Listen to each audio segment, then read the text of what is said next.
All right, everybody. Happy Friday. I got a question for you before we get the show started. What would happen if we stopped chasing money and we followed the example of our sister Traci Powell? Now, today we had a crazy day. We had, man, getting emotional talking about it, but we had our sister Traci Powell's memorial service, and we were all involved. Courtney, Jimmy, Corey, myself, all up on stage at the Met. If you don't know where the Met is in Philly. It's a major theater hall here in the city. It was a phenomenal show. But as we reflect back on the life of our sister Traci, she was all about community. So Jimmy was like, we got to talk about this. We got to talk about Traci. We got to talk about the experience. And of course, we're going to have a lot of shenanigans along the way. But the question is it better to be a community builder or a community taker? So put that question or answer that question for us in the comments. But good afternoon, gentlemen. How are y'all? That's a wild question. First of all, how are you, good brother? But that's a wild question because nobody's going to answer it the other way. You know what I'm saying? Like you could have really worked on a better question than that. No shade. It's just like, you could answer the question. Answer the question. Can you answer? You gotta be community first. You already know what I'm gonna say, man. You know what I'm saying? But some people say FOH. Listen, man, when words come to worst, the people come first, man. You know, and that's just what it is. But no one's gonna, even if someone is a straight scoundrel, I doubt they'll answer that way. You know what I'm saying? Unless you're a complete no good scavenger, catfish, vulture, there's no way you're gonna sit here and say the other part down. Yo, you'll be taking it back, bro. What's up, though, man? How are you, beloved? I ain't seen you in about an hour. I ain't seen you about an hour. How you been? But hold on, along that vein, right? I'm thinking about the opening line to Black Girl Lost, Nas's classic song. When he's like, you talking that going back to African shit, that God body shit? Not that white that stuff. Dumb shit. Yeah, that dumb shit. Right? So that's what I'm saying. Like, everybody don't see it that way. Everybody thinks a young, wild, beautiful love child. You like them thug style. There you go. There you go. Go. But I'm good, man. How are you? How are you, Corey? Man, I lived through it, bro, because I was beat up, bro. I ain't even gonna lie, I still am.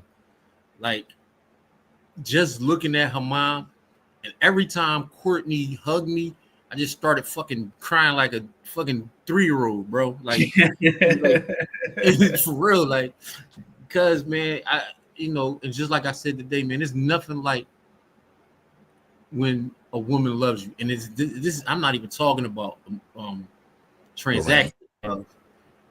I'm just talking about period, man. Man, like so, when you can feel love, when you can feel the compassion, when you can feel the just the like genuine care of, there's nothing like that, bro. Like, there's nothing like that in the world. I think about that, right? You actually said that today during the service, and I think about that because you always say that. You're consistent in saying that. And when I have conversations with other brothers, what I realize is some brothers never experienced that. But here's why, right? And as men, we have this issue with discipline and then understanding boundaries and being in certain spaces and understanding how to navigate those spaces. Here's what I mean by that. A lot of us, because we think, with the other head, as the cliche says, we never get to experience actually having someone care for you, right? Where, like you said, it's non-transactional when someone cares for you and covers you in actual genuine love. And I'm talking to a lot of brothers, I realized through a conversation, they've never had that. They're in constant hunt mode, so therefore they never had the experience of someone actually covering you and caring for you and being for lack of a better term, what's the sisters on Black Panther, the Dora Maui? Like, you've never had that, right? Because you don't know how to navigate that kind of relationship. You don't know how to receive it. You don't know how to navigate it. You say that, right? I agree with you, but what I also recognize is a lot of our brothers have never had that, so they can't understand what it is you're saying. Man, I feel sorry. Can we also keep it real? Can we also keep it real? Of course you can. A lot of brothers actually hate women. So there's that too. I don't even want to talk about that. And all right, we can't have one conversation not talking about it all. I mean, listen, I personally, those dudes are trash. But because of the field I'm in, I know where that trauma comes from. That's where I was going with it. Where I was going with it, Corey, is let's take it a step further. So if they actually feel that way, why do they feel that way, right? Again, my point I always make: when we're born, everyone is born a clean slate, right? What experiences do they have from the time that they fit in the palm of your hand until they get to that point where they actually hate whoever they may hate? What kind of experiences do they have? Like, that's more to me, nurture. Yeah, right. No, that's 100% nurture, right? I can tell you. All right, before I tell you, let's ask the question. Let me ask the question. When you have a child up to the age of 5, what is the most important factor in having your child turn out to be successful? Two things come to mind. And again, I'm not a professional in this space. I would say it's their actual, I was going to say village or community, but what I mean by that is the environment, and the second thing is the relationship between their parents. The relationship between their parents is a non-factor. Okay, so what about environment and community? That is the one factor. Okay. The number one factor is loving adults, caring so adults. So it doesn't necessarily have to be the parents. It could be. Doesn't have to be a parent. The number one factor is success children is caring adults. Caring about them or caring about each other? Like, when you say caring about the child, adults that care about that child. So you would say more of a guardian, huh? You said not parent. I'm guessing you're going to say guardian. No, I was saying it could be. I think he's talking about an example, right? So someone that's showing them how to actually care or love. Yeah. It can be your parents. It can be your grandmother. It could be your aunties. It could be the community around you. But the number one factor in a child succeeding is not parenting. Only makes up about 15 to 20% of what a child learns as far as what love and compassion is. It's the other adults that they contact with and how that adult comes into contact with them that helps them form a shape. Y'all been around my kids, right? Mm-hmm. Both of y'all been around my kids. Have y'all ever seen my kids angry? No.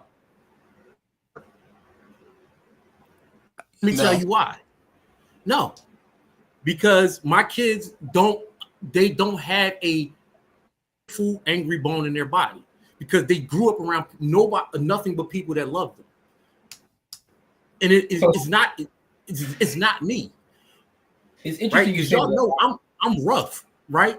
But I make sure that every adult that comes into contact with them, I vet that adult. That goes for schools, that goes for daycares, that goes for whatever, right? When I go to look into those places, the reason why I put my kids in private school when they were young is not because the private schools were better than the public schools, because they all suck.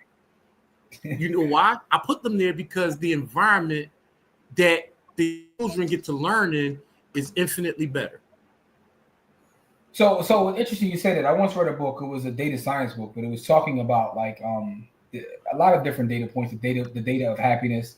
But it actually says in that book that the number one thing that factors in terms of, it kind of co-signs what you said, but it was talking about, it was really going into like, kind of how the wealth gap affects that, right? Because it was talking about environment and community and how that is the number one factor in the success of a kid. And a lot of times it's based upon, if I live in a community full of like doctors, engineers, dentists, all kinds of stuff like that, and the kid sees that every day, that has an impact on the kid.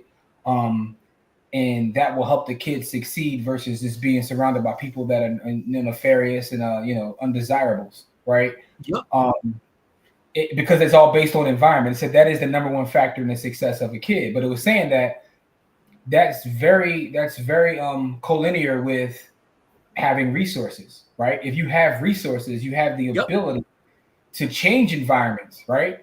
A lot of people don't have the resources to change environments. So if you find yourself in an environment where your kids aren't getting fed that way by being around people that are positive influences, then your kids end up being emotionally stunted, which creates kids that are academically stunted because But they how don't can know we say? how. But how can you Listen, say it doesn't matter about the parent because the parent's going to be the one that really so dictates where these environments going to listen, be at?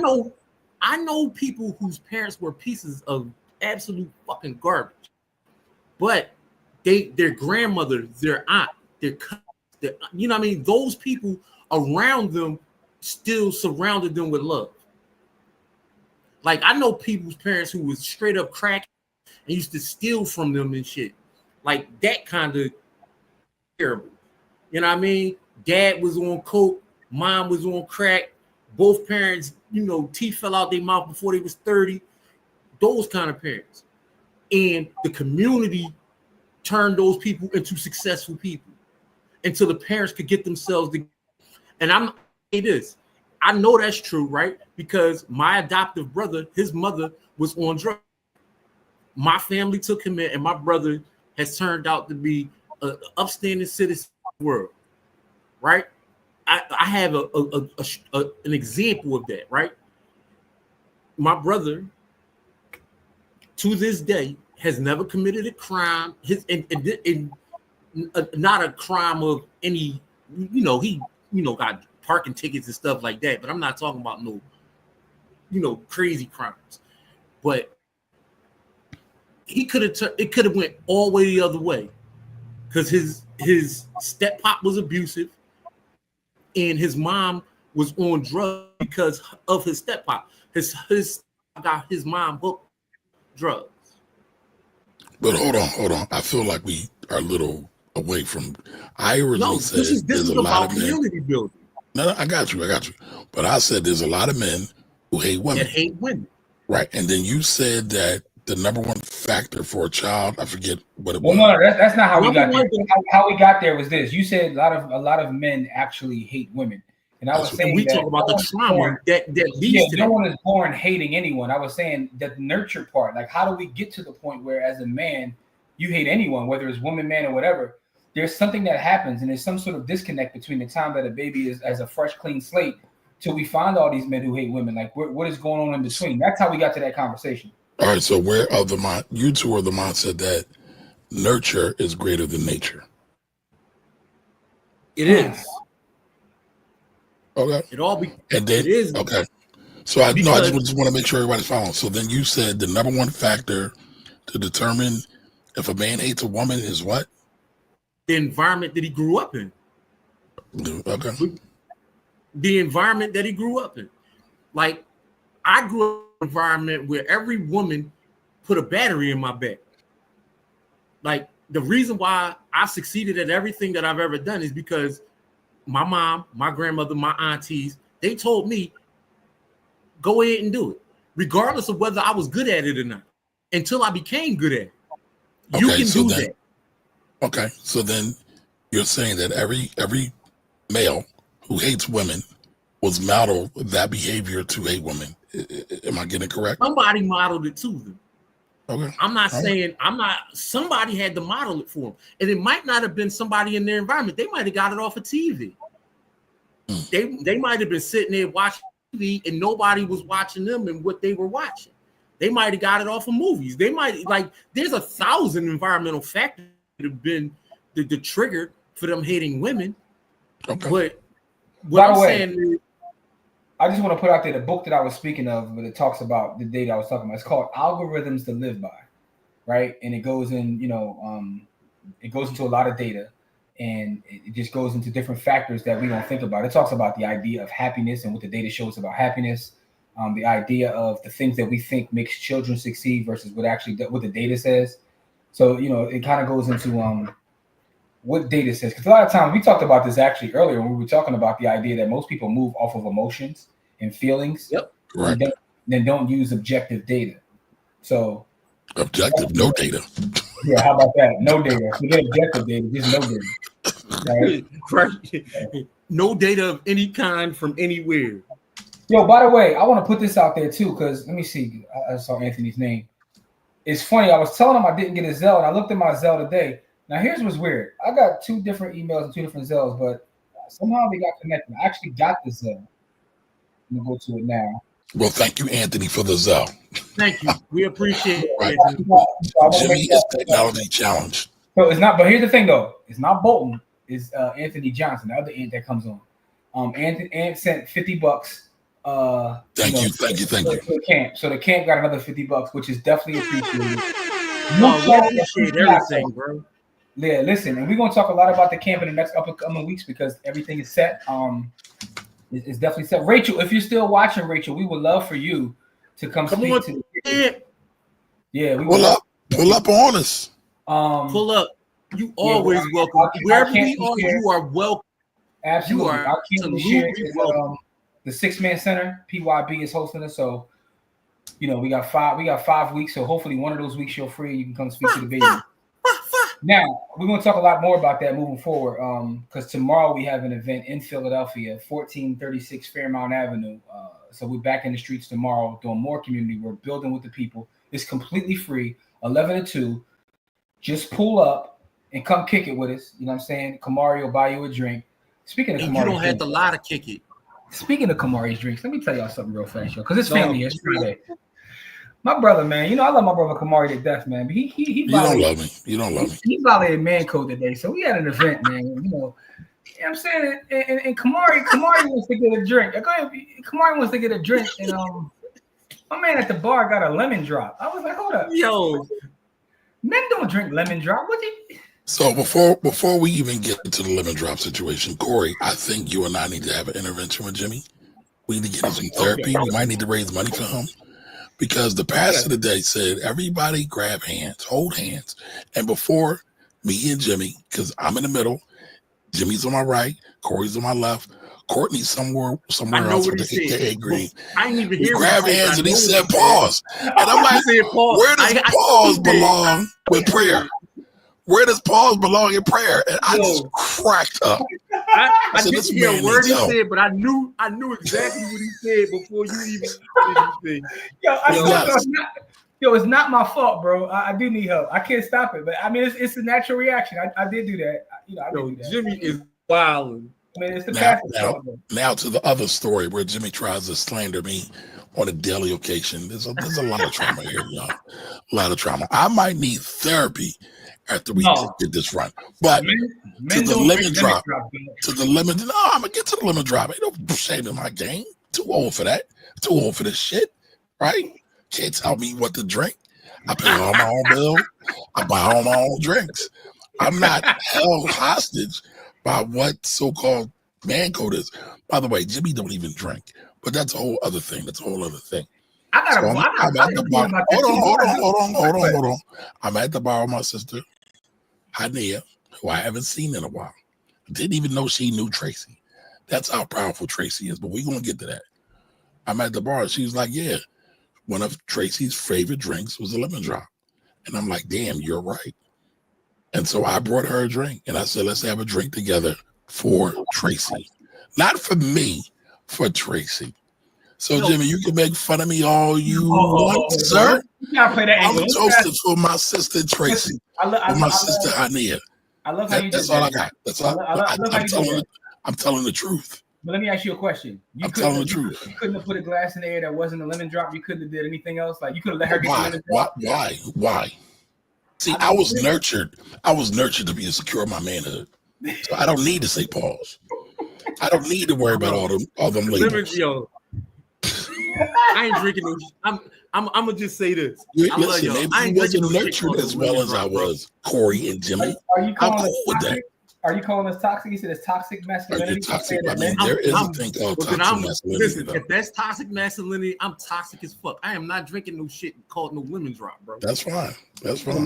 Shout out to one of my homies, Black from South Philly, man. I remember I was out with this boy, and we at the bar. He like, yo, give me your woo woo. I said, oh, what? I said, yo, I'm leaving. What? Listen, man, woo-woos are good, man. Woo-woos are good, man. What? See, here you go. No, I told him, I was like, bro, I don't even know what's in that drink, but should no man be ordering enough of that? No, my man. Yo, maybe I am toxic, bro. Please, woo. And so all right, hold on. Let's have some real rap. First one complaining, like every time they say men are being sissified or men are saying we can't do anything, Jimmy be like, damn, we can't do nothing. So now I guess we can't have a drink either, right? You know what I'm talking about. As many drinks as you I know want. what you're talking about, but you can have a drink, just not a lemon drop or a woo-woo. But hold All on, right, though. so why not? Why not? Listen, you can have a look. How But about why this? not? As Why a not? Let's bar unpack owner, this drama. Find out Let's the unpack name this drama. of the stuff that's in there and tell them to mix it. Like, don't call it a lemon drop. Like, that should sound crazy. Let me say one thing too. I do want to put something out there, man, because Kamari, you talk about Kamari. Kamari be bullying me, yo. Let me tell you what Kamari told me, right? Oh boy. Because I don't drink, right? I don't drink. And Kamari was like, yo, man, you don't drink and you don't smoke, you boring. And I want to know, since when did we start judging boring by people that drink or smoke? Like, how does that make you boring because you don't drink or smoke? Since when do you start judging manhood by the type of drink a man drinks? How about that? Bible. Let's talk about that. They judge men by their drinks in the Bible. Oh, so you're a Christian or you're Jewish or what Abrahamic religion are you following today, Jimmy? None. I follow them all. Okay, so then why are we pulling up the Bible then? You asked how far back. I'm giving you some time. I'm asking you why are you using it? Come on, man, because I'm citing the source. You asked for a source, I gave you one. So the Bible's full of data. You know what? Never mind. Strike that from the question. Strike that question. I don't want that smoke. I don't want that. Listen, we here to celebrate our sister Traci. The question today is it better to be a community builder versus a community hustler? All right. Do you like that better now, Jimmy? Somewhat. I mean, although I still think, I don't know if anybody's actually going to say I'd rather be a community hustler. I don't know if anybody will cop to that. So they is definitely not copping that plea. I mean, there's a lot of poverty pimps out here, but let me ask I guess you they're not copping to that though. Now here's the question. Okay. Do you believe that a lot of community hustlers think that they're community first? I believe there's a lot of them that know they are scammers. Here's one thing I realized through experience, right? And this is why, tying it back into, our tribute to Traci, right? Traci was such a community person, and outpouring for her today was, I've never seen anything like it. Like she nuts. Really, I mean, first of all, we was at the Met, y'all. And I know a lot of y'all don't understand what that means. Like we went from the Met to the Renaissance, like ballroom, like just, you could do your Googles later. But the fact is, the love she got was really about the fact that she was people, not profits. That's who she was. And what I realized through talking, and I kind of talked about this up there, like Traci was one of one, which is why this loss is so severe for us. But in talking to other people, they think that they're for the community, but they actually don't know what it means to be for the community because they were never taught or trained how to be community first.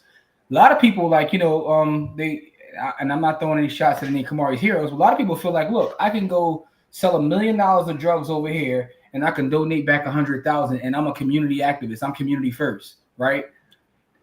They think that the ends justify the means. And then that's how a lot of people move. And they'll argue with you that they're community first. What did Kumo D say recently that he went viral for? Remember that clip that he went viral for? I remember, but I don't remember what he said. Kumo D got on the air and said that in our communities, the biggest sellouts are the drug dealers. And a lot of people who have felt offended by that, right? What their environment, all the excuses that they make. But I understood where he was coming from when he said that. So the fact is, a lot of people think that the ends justify the means. I can go do all the nefarious and all the crazy things that I want. If I give back a little bit, I'm community first. That's not what community first means. And our sister led by example. She always put people over profits, which is why the room was packed the way it was packed. And why she got so much love in the world is because it never was about the money with her. It never was. And that's one thing that I always carry with me and remember is that it was people over profit. And she never cared about any of the other stuff. Like never cared about any of that stuff. So I think that's the thing. And those are conversations that we need to have as a community, but we're not really ready to have. One of these days. Well, I'm ready to have them, so let's have them. One of these days we got to do a show about all the things we're not really ready to talk about because we always say that no one ain't really ready to talk about this. And we probably got a list 50 long of things people don't want to talk about. But that's one of the conversations.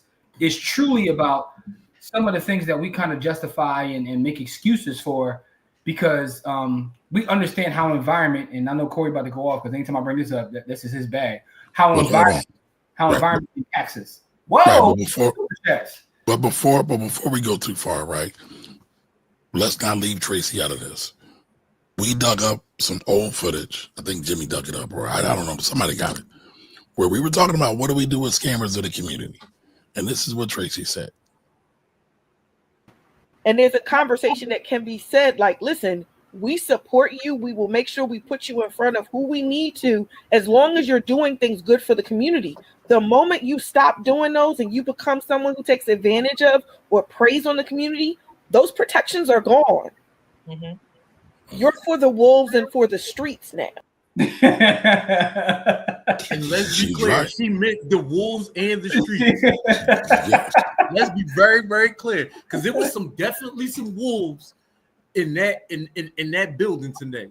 There was some wolves in there, man.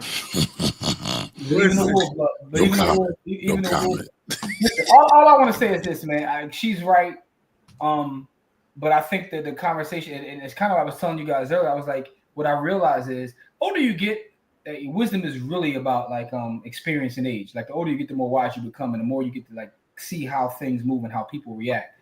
You realize that everybody wasn't raised in the environment you're raised in. Everybody doesn't have your experiences. They haven't been shown. I'm going to disagree with that. That's why everybody can't go. That is not true. Well, for me, it is. I'm speaking from lived life experience. Maybe everybody might be true. For me, it is. I will tell you this: the vast majority of people never stop being 16. Well, I mean, I don't know. I don't know what the data says. All I know is, as I get older, I get more data, and more data helps me understand things better. Right? I have more observations. You a person who grows every time you learn something. Every time. So here's the thing: you change. All right. So don't do that. So in my field, right? In my field, when you calibrate a model, the more data you have, the better results you get. And I feel like my brain actually runs that way too. The more people I meet, the more I hear about their experiences and see how they have made it and the kind of person they become, the more I start to understand how human psychology is behind everything. Whether we're talking about what we generally talk about in finance, how you treat people, how you treat your kids, how you go to work. Everybody's lived life experience is different. You know, people are literally, as D Block says, living off experience. I say that because sometimes I forget that people weren't raised to have a village mindset. I forget that people weren't raised to care about their fellow human beings and their fellow community, right? They're raised like in for lack of a better term, in a poverty mindset where you just take. They're raised to be wolves. They're raised to be animals. Yes, but then the question becomes, how else were they supposed to turn out? They weren't shown the love or shown what it means to be village minded. All right, so let's show an example. Right here. That as well is we have to do a better job of building community.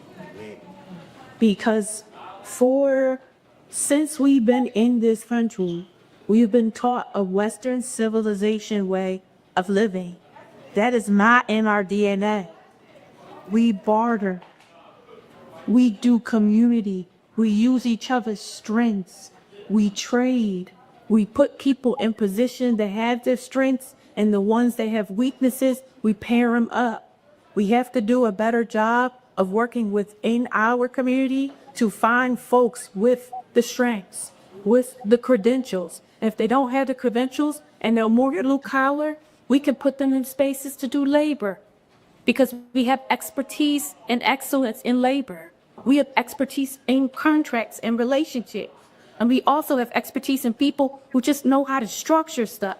Seek those people out, put them in position to do their strengths and create better and more functional communities, because that's the only way we're going to be able to survive.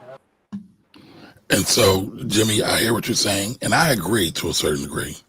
But just a caveat off of what Traci's saying, you got to seek out those people who want to be community.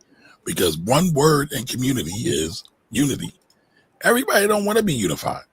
A lot of people just want to do what they want to do. They want to. What I took from that, what you just said, is our job to build the community so people, to Corey's point, people have the ability to kind of like get within that village or within that community, right? So I took that too. So that's what I took from it. But the thing is, though, some people, I don't want to say to quote Umar, but you can't you can't psychologize all them. Some of them got so some of them got to be born. Leave them out in the village. Leave them out in the jungle.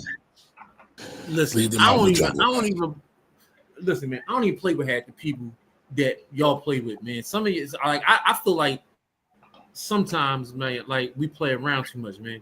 We need to just get to the nuts and bolts and the nitty gritty and just start asking the questions that need to be asked, right? I Because agree with for that some too. people, like a lot of people like to play. Like one of the They like to reasons play in your people, face. yeah, like one of the reasons why people either love me or hate me is because I don't have a middle ground.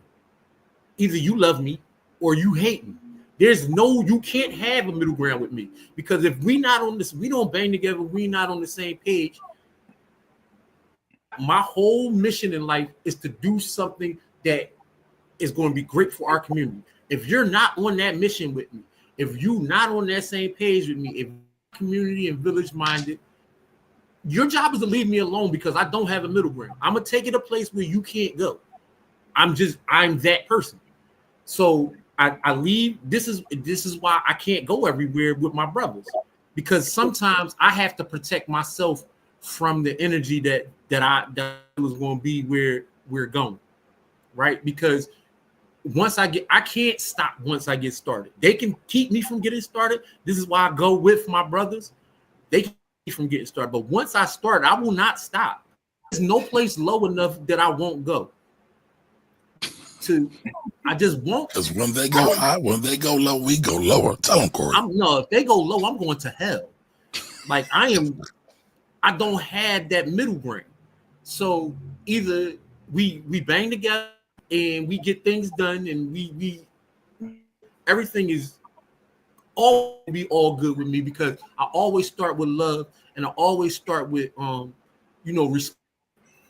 But I don't have that middle ground place where most people have. I don't have it, and the reason I don't have it, the reason I don't have that place is because I don't want it. I don't want people in my life. I don't want it because people, because people like to play around in the middle ground. You know what I'm saying? Like people like to play around in the middle ground and gray areas. Either you with it or you ain't with it. Leave me alone if you ain't with it. Let's just go play over there somewhere with the people that like to play like you. Go play on the playground with them.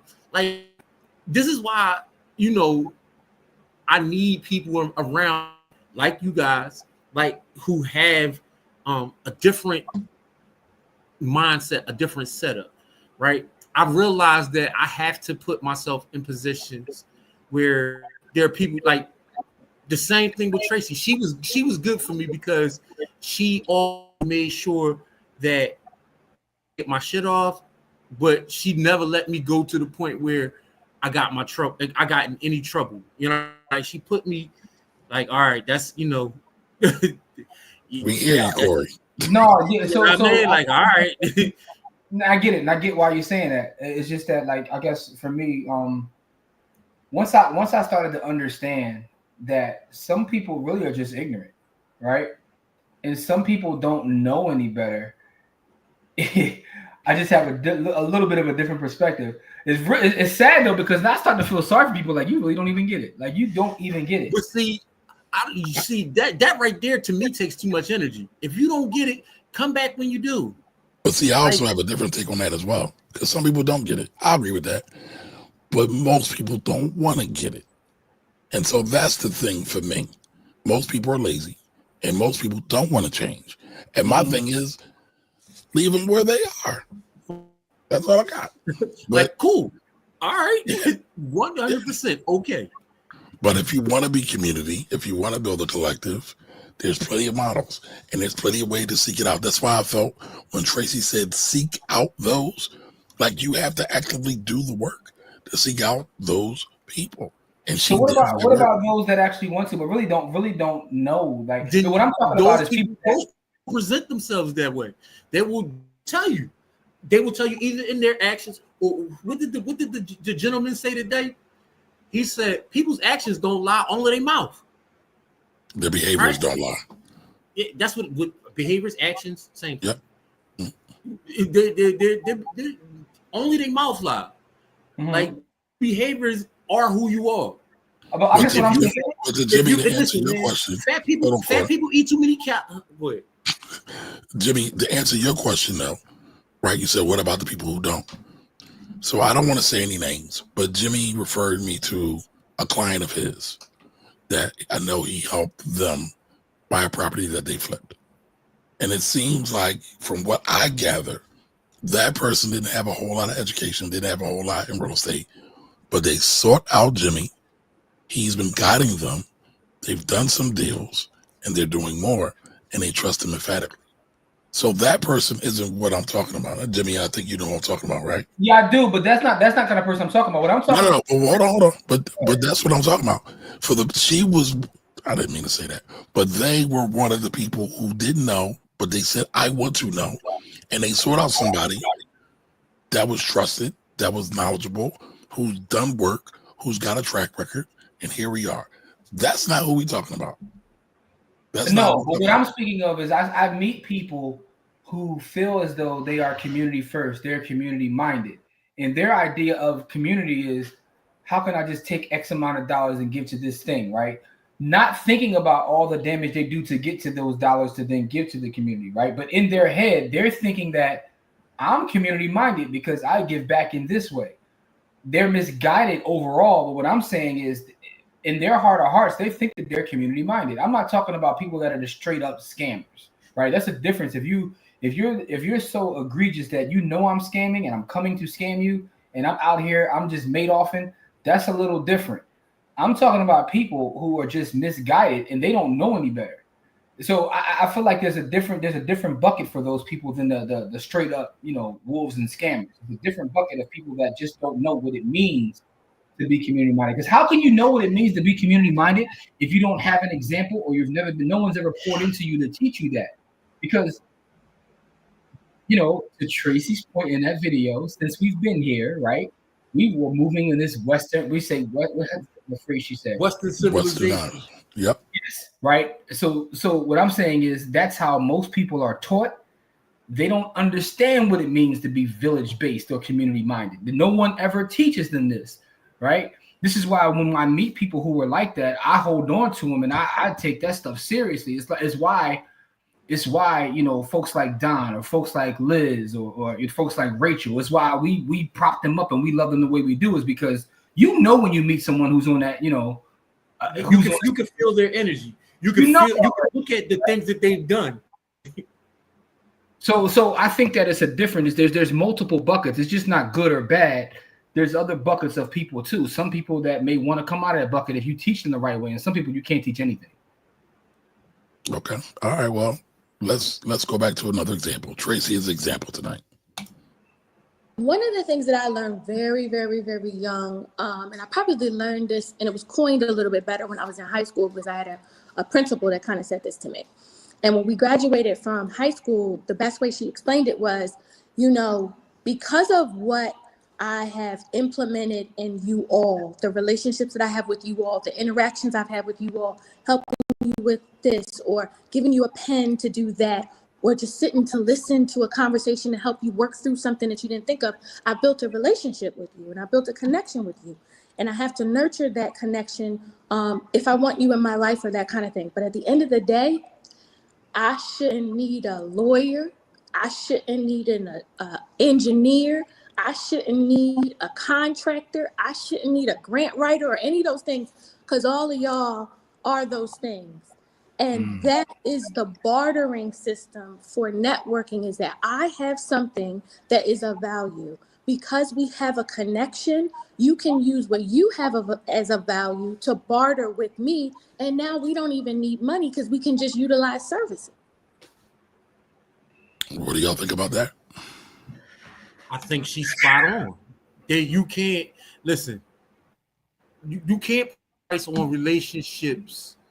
You just can't put a price on it, right?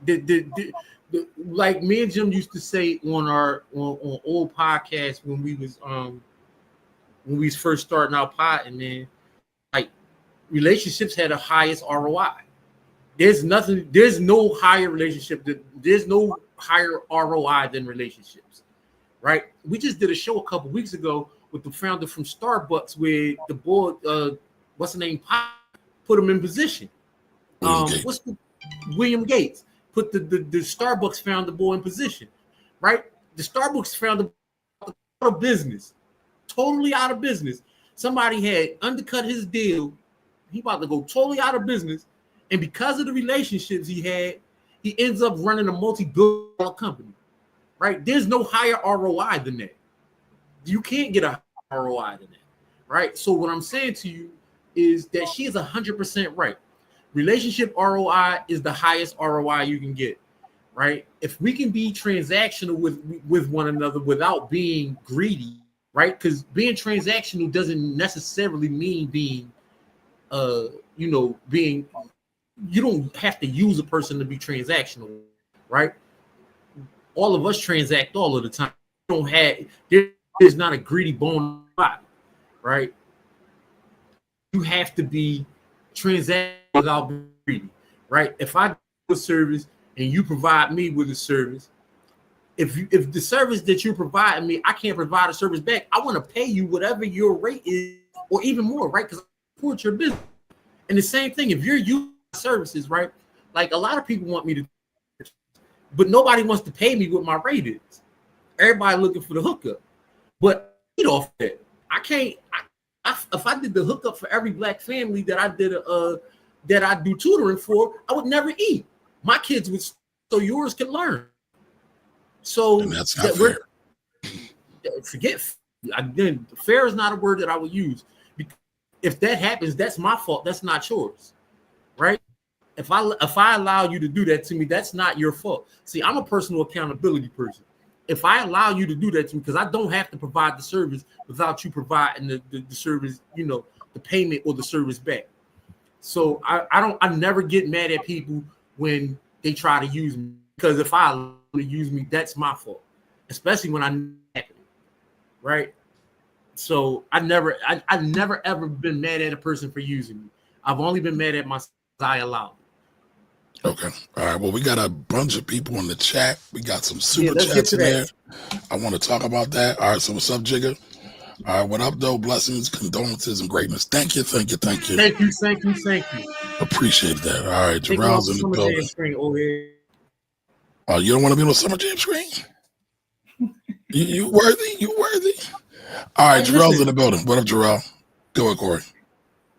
No, I was just saying worthiness is not, man, listen, I have a higher opinion of myself than anyone in the world. I ain't worried about worthiness. So then what's wrong being on the Summer Jam screen? Because I didn't want to be there, bro. I just said that wasn't nothing to do I want you there, though. I want you there. All right. But Jarrell, what is irrelevant to this conversation because I didn't want to be there. Ooh, using big words. All right. Jarrell says it's a community talk. Take her like a Lex, I don't know, Lex of society or leech of society, or like a dude who takes over someone's takes over someone's community. That's a great question. Great question. All right. What up, by the way, and condolences again, you guys. Thank you, Jarrell. We'll definitely come back to that. Thanks, Jarrell. I appreciate you, bro. Don Johnson is in the building. What up, Don? Condolences, he says. Thank you for that, Don. Appreciate you. All right, may the Most High and Philly community be pleased with Sister Traci. Thank you, Jigga. Thank you. Ray Gunn, thank you for the super chat. Blessings to you all. Always appreciate you, Ray. And my condolences. Thank you, Ray. Appreciate that. Brittany, what up, Brittany? Good evening to you as well. What it is, though. All right. All right, we got a superstar in the chat, y'all. Y'all see this? Best-selling author. What up, Rachel? All right, love you guys. Sending hugs today. Love you too. Love you too, Rachel. Thank you so much. And we serious. We need you to pull up for the camp. Camp starts July 5th. Every Saturday in the month of July, excuse me. Every Saturday in the month of July. All right, and she says she agrees. All right, what up, Anthony? Says salutes to everybody. Salute. And Simone, what up? Welcome. All right, say it again. Regan, can't lie. My ex had me in the club drinking lemon drops. So I understand. So see, Jimmy, he ain't never had a young tender take him to the club and get him some lemon drops. He was doing it all for the nookie. Hey, ain't everything all for the nookie with me? What up, LaJoy? No, I can't answer that, bro. That's that thing. Jimmy, every episode you talk about Nookie in some way, shape, or No, form. don't do Yes, that. you do. Don't lie to what the you're people. Don't do what you're trying to do right now. Corey, didn't he say he You're was somewhere trying deflecting to get right some now. sticky? You are deflecting. Get back Didn't he to the say he comments. was trying to get some sticky? You are All right, deflecting. Don gave me the Rainbow Coalition for the drinks. Yo, Jose, where you been? Jose! It was really good, Jose. Glad to see you back, bro. I sent Jose a message about a couple weeks ago, just checking on him, man. Jose's the bro, man. Yes, he is. And he said lemon drops ain't that bad, though. Tell him, Jose. Tell him. Jimmy don't know what he's talking about. Mark Smalls is in the building. What up, Mark? Now, Mark just stunned it on us. He says, greetings from DR. For those who don't know what DR means, it does not mean doctor. It means Dominican Republic. Continue to rest well, Tracy. Yeah, man. Mark out there in the villa or something. He living life. Okay, Mark. You know what I'm saying? Just be careful, bro. He all right. He on the resort, man. He chilling. Have fun. I'm just, he chilling, sitting on about $500,000 with all my ones. He said the Lord turned water into lemon drops. Lord turned the water into lemon drops. Thank you, Don. Lord have mercy. All right, Jose says sometimes that blend into the same person. They may begin with building, but end up scamming. Personally, it's best to be a community builder. All right, straight answer. My man. Anthony says, I would rather be community builder and a suburb hustler. All right, whoa. I didn't see this. Shout out to Dave. Diamond Dave. David Williams, retail trader. Thank you so much. Thank you for the super chat, sir. And David says, condolences to her family. Stay blessed and prayed up. Absolutely. Thank you. Whoa, Liz is in the building. What up, Liz? Hey, Liz, it was wonderful to see you today. It was a privilege to see you today, and I hope to see you more real soon. Listen, man, Liz is up there actually preaching, literally preaching the word. I told you. I tried to get Liz to make a promise today. She told me 4 weeks. She was supposed to tell me 4 weeks, but I appreciate that. You know what I mean? She was just like, at 4 weeks, I can't make you no promises, but I'm going to try. I appreciate the kind of honesty. You're going to listen to public before she know it, man. All right, Don Johnson says an elder had to speak life into Detroit Red so he could become El Hajj Malik El Shabazz. Don, you know what, Don? That is a fact. I want to add something to that because I think that's an excellent point. This is why I try not to be too judgmental and I try not to just throw people away. And I understand some people should be thrown away for good. But what I'm saying is so Malcolm is such an interesting case study because I think about in 2025, the way we treat people, right? We just so quick to throw someone away. And it's like, he doesn't get the chance to become El Hajj Malik El Shabazz if he doesn't go through that journey. Some of these young brothers and sisters are still going through their journey. They're still learning. They're still progressing. They're still getting older. Now, I know Kamari's going to come back with some of them ain't never going to become, and I get that. What about the ones that have the ability to just lead? What about the ones that have the pedigree? Well, so some will say that Malcolm didn't have the pedigree. Malcolm absolutely had the pedigree. I know what you're going to say, his parents, blah, blah, blah. But what that's I'm saying, right. No, blah, blah, blah. Don't just smooth over that. No, but if that elder, if he didn't have someone speak life into him and change his worldview, we don't have, the figure that's actually sitting there behind me. You know what I'm saying? We don't have that if there's not that elder to do that. We got to be careful, man. We could also say we wouldn't have that if his parents weren't Garveyites also. So let's be clear. Malcolm was a victim of white supremacy. His father was murdered. His mother was institutionalized. That was all products of white supremacy. Understood. But what I'm saying is he had to be brought into the life, right? So all I'm saying is there's some young brothers out there too who come from quality families who may be dealing with whatever they're dealing with. You can't just judge a book by its cover. You can't just throw people away. That's the only point I'm making. I agree with that. I agree with that. That's why I like Don's point.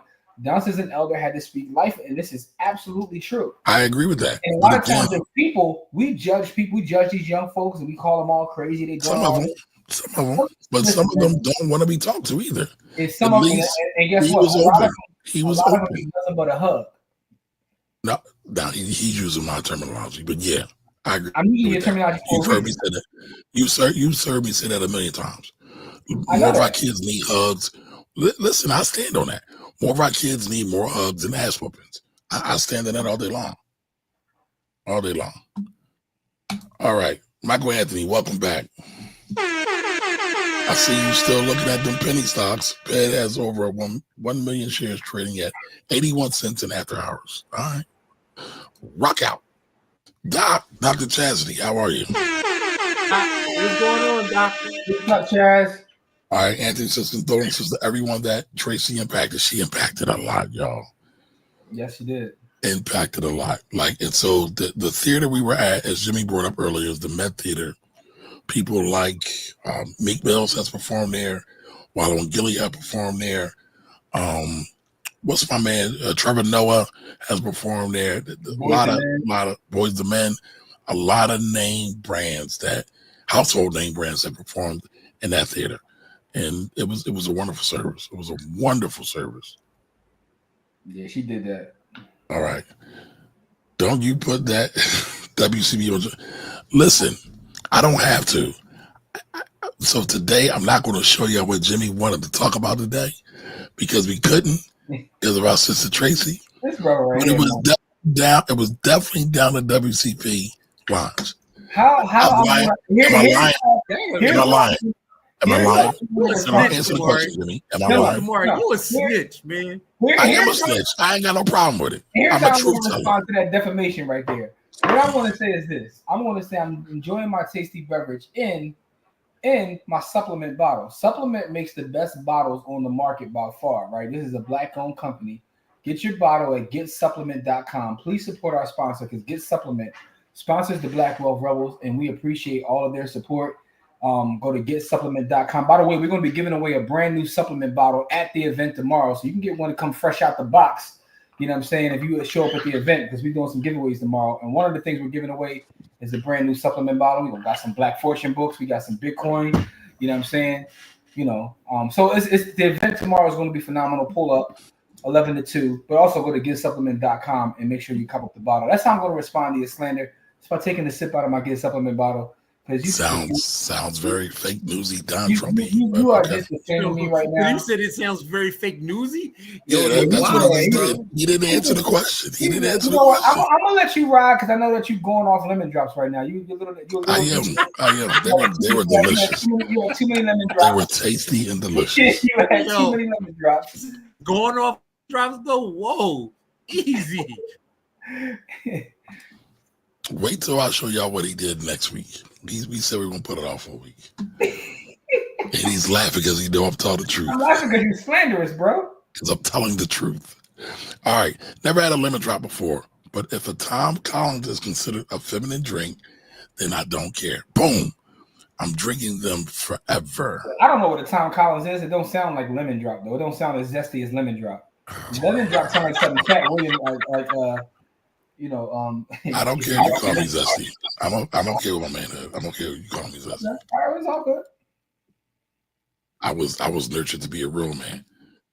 Not a fake man who cares about names. Listen, Jimmy, sticks and stones may break your bones, but names will never hurt me. OCL Sportsman, how are you? Good evening. So sorry for your loss. My thoughts, prayers, and condolences go out to her family, friends, and loved ones. Thank you for that, OCL. All right, Jimmy, I know you was about to say something. Go ahead. Oh, no. I'm in just just reading the comments, enjoying everything. What up, Thunder? What's good? What up, Thunder? So listen, tomorrow, good folks, for those that are in the area, pull up 11 to 2. We have a live event in the community. Again, Black Wealth Rebels is a community-based organization. Everything we do is community-based. I just walked in and I hear Jimmy, of course, saying something was zesty. Thunder. Kamari spent all day drinking lemon drops. I was just making a comment on the fact that his drink of choice is a little, Yo. So listen. He went to the bar and said, "Give me one of them Carl Anthony Towns drinks." I'm sorry, what's that? Listen. Don't be mad because all you drink is Diet Coke and grenadine. I drink real drinks. First Now, off, if Why you they like, gotta be if you like, Anthony if Towns, you, bro? if you like, I'll take you out and buy you a drink. no, On so me. no. By the way, Corey, I got to tell you this. Jimmy got me yesterday. Pause. I'm not saying pause that. It sounded crazy. He beat me to the bill. It looks like he told the ball before I even saw it. He did it smooth. Shout out to our sister Liz. We went to lunch yesterday, me, Liz, and Kamari after. By the way, that's another point. So yesterday, talk about Traci being a legend. Yesterday, Philadelphia City Council, right, honored our sister. And we got a chance to go before council and speak about the impact on the council floor, which was dope. I'm gonna drop that footage, soon. I'm probably just gonna put it on my page. I'll share it with you guys. I'll make sure I, tag Kamari and Corey Pauls. But so after we left there, we went to lunch or what have you. So I got him good. We went to eat at the W Core, and I got him good. You know what I'm saying? Like, that's 2 in a row. By the way, I'm on a streak right now. Is it really? Yes, 2 in a row. 2 in a row, bro. Do you have receipts? Yes, I do. Okay, all right. You'll get them next year. Good. I'm looking forward to that. I'm looking forward to that. That's trying to write them dinners off. But I got 2 in a row nonetheless. I got 2 in a row. That's 2 straight. Listen, man, I ain't gonna lie, man. I don't have the social battery to do all of the stuff, man. I get it. I would have loved to have been there. Do what you can. As you can see how emotional I was today. I would not have, like, I just can't. I couldn't do all of the I don't like y'all emotionally stronger than I am because I couldn't. No, I wouldn't say that. I wouldn't say that, bro. I totally disagree with that. Yeah, I agree with you. You got to do what you're able to do, but you also got to take care of yourself, man. You got to take care of yourself. You got to do what you got to do. You know what I'm saying? But it's the thing is, we a family, we a team. So us being there is you being there anyway. You know what I'm saying? Like, it is what it is. And for the record, in all seriousness, Jimmy, Courtney, and Corey bodied it today when we did our presentation because I think can I finish? The family and friends who organized this asked us to speak on Traci's behalf. They absolutely bodied it. How you gonna leave yourself off of that though? Because I don't feel I bodied it. I always tell the truth. I'm a truth teller. You cool. Listen, what did Malcolm say? I'm only here for the truth. No, no. Everybody did well, man. Like y'all definitely buy. I think Courtney cooked us all though, because I give you and no shades of Courtney, but she's not here, so. But I give it to you and Corey. Absolutely. Courtney in these streets right now, dog. Yeah. But she have a funky good time. Yeah, but yeah. So it's funny because I was watching the game tape back of the council hearings, and I was like, everybody did well in that joint. That was dope. I'm gonna put that. I might just drop it tonight. Like if I can go, cut it up real fast, man. Like while I'm in my emotional bag, I might put it up. But I got the footage. I got the tape. The one thing I can say about us, and the reason why we were able to celebrate our sisters so much, is we get the footage of every damn thing, like everything. Like there's not a time where we go out with click. There's not a time where we got all the footage. Like the reason why we're able to celebrate our sister the way we are is because we thought we have her forever, but when we don't have her, we still have her because we have all of the times, and it's all documented. Like a lot of people could say what they did and how they did, but it's all documented. Look at Kamari showing himself speak on the council floor. Look at him. What? It's a little backdrop. And listen, I thought I sucked yesterday too, but shout out to my man Ernest over at PABJ. Jimmy's behind me. Right? Look at the talent. Look at the talent. He's a talent. Yep. So this is the work. And so we went and we stood and spoke for Traci. This wasn't about nothing else because normally that was my first time at council. I know a lot of people in that room. I don't be wanting to come outside, y'all. I tell you, I don't be wanting to come outside. Look at the talent. Look at the talent making his way to the microphone. And Jimmy is referring to himself as the talent, y'all. Everybody else is an underling. We are all in District 12. We are all in District 12, according to him. No. See, now you're going too far. See, you don't believe in you. Who gonna? Wait a minute. How am I going too far? No. Now, let's be clear. Everybody's in District 12, according to me. Everybody, really? Listen. We have the receipts, as Corey said. We have the receipts. I have flown with Jimmy. I was, according to him, in District 12. He was in first class because I didn't have the money. I didn't have the money you were in the back of the plane, like way back. Did they feed y'all back there? I was listening. Damn, yo. I was looking for Rosa Parks, man. Yeah, I was that far. Listen, I only sit up the front because I'm representing for Claudette Colvin. That's why I do it. Okay. Listen, I fly out Tuesday. You know what I'm saying? 1A. You know what I mean? Right. I'm honoring Claudette Colvin. I honor the elder as I do this, man, because she fought for me to have the ability to do that. I show you how to do this, son. So Dimitri says, "Hey Dimitri, by the way, sending my condolences. What a wonderful way to honor Traci. This took me back to the many Sunday night COVID conversations. Speaking of that, I'm putting a petition in. I think we're going to change our name back to the Blackwell Project to honor Traci, because that's where it all started. Traci was there at the beginning. It's like Boys the Men in BBD. The Black Wealth Rebels is BBD. Boys the Men in BBD. You mean New Edition? I'm sorry, New Edition. Yes, I'm messing it up. Thank you. But I want to go back home, man. I want to go back home. Hey, listen, man. Whatever you want to do. The fact I told Kamari earlier, I was like, you buy the hood, Black Wealth Rebels, Black Wealth Pride. It's all the same thing as us, right? So at the end of the day gonna end. We gonna be us. It is what it is. Well, I would be interested. What do y'all think? Should we stay the Black Wealth Rebels, or should we go and change back to the Black Wealth Project? Now, I do have something else. I'm not going to put it out there now, but we are working on some ways that are going to honor Traci from this point forward, and that are going to be very impactful. And I can't wait to announce what those will be. We'll save those for a later date, but we are definitely working on some things. And everything is community-based, right? Because that's what she was about. That's how she lived. That's how she navigated the world. She lived her raps. So, Yes, she did.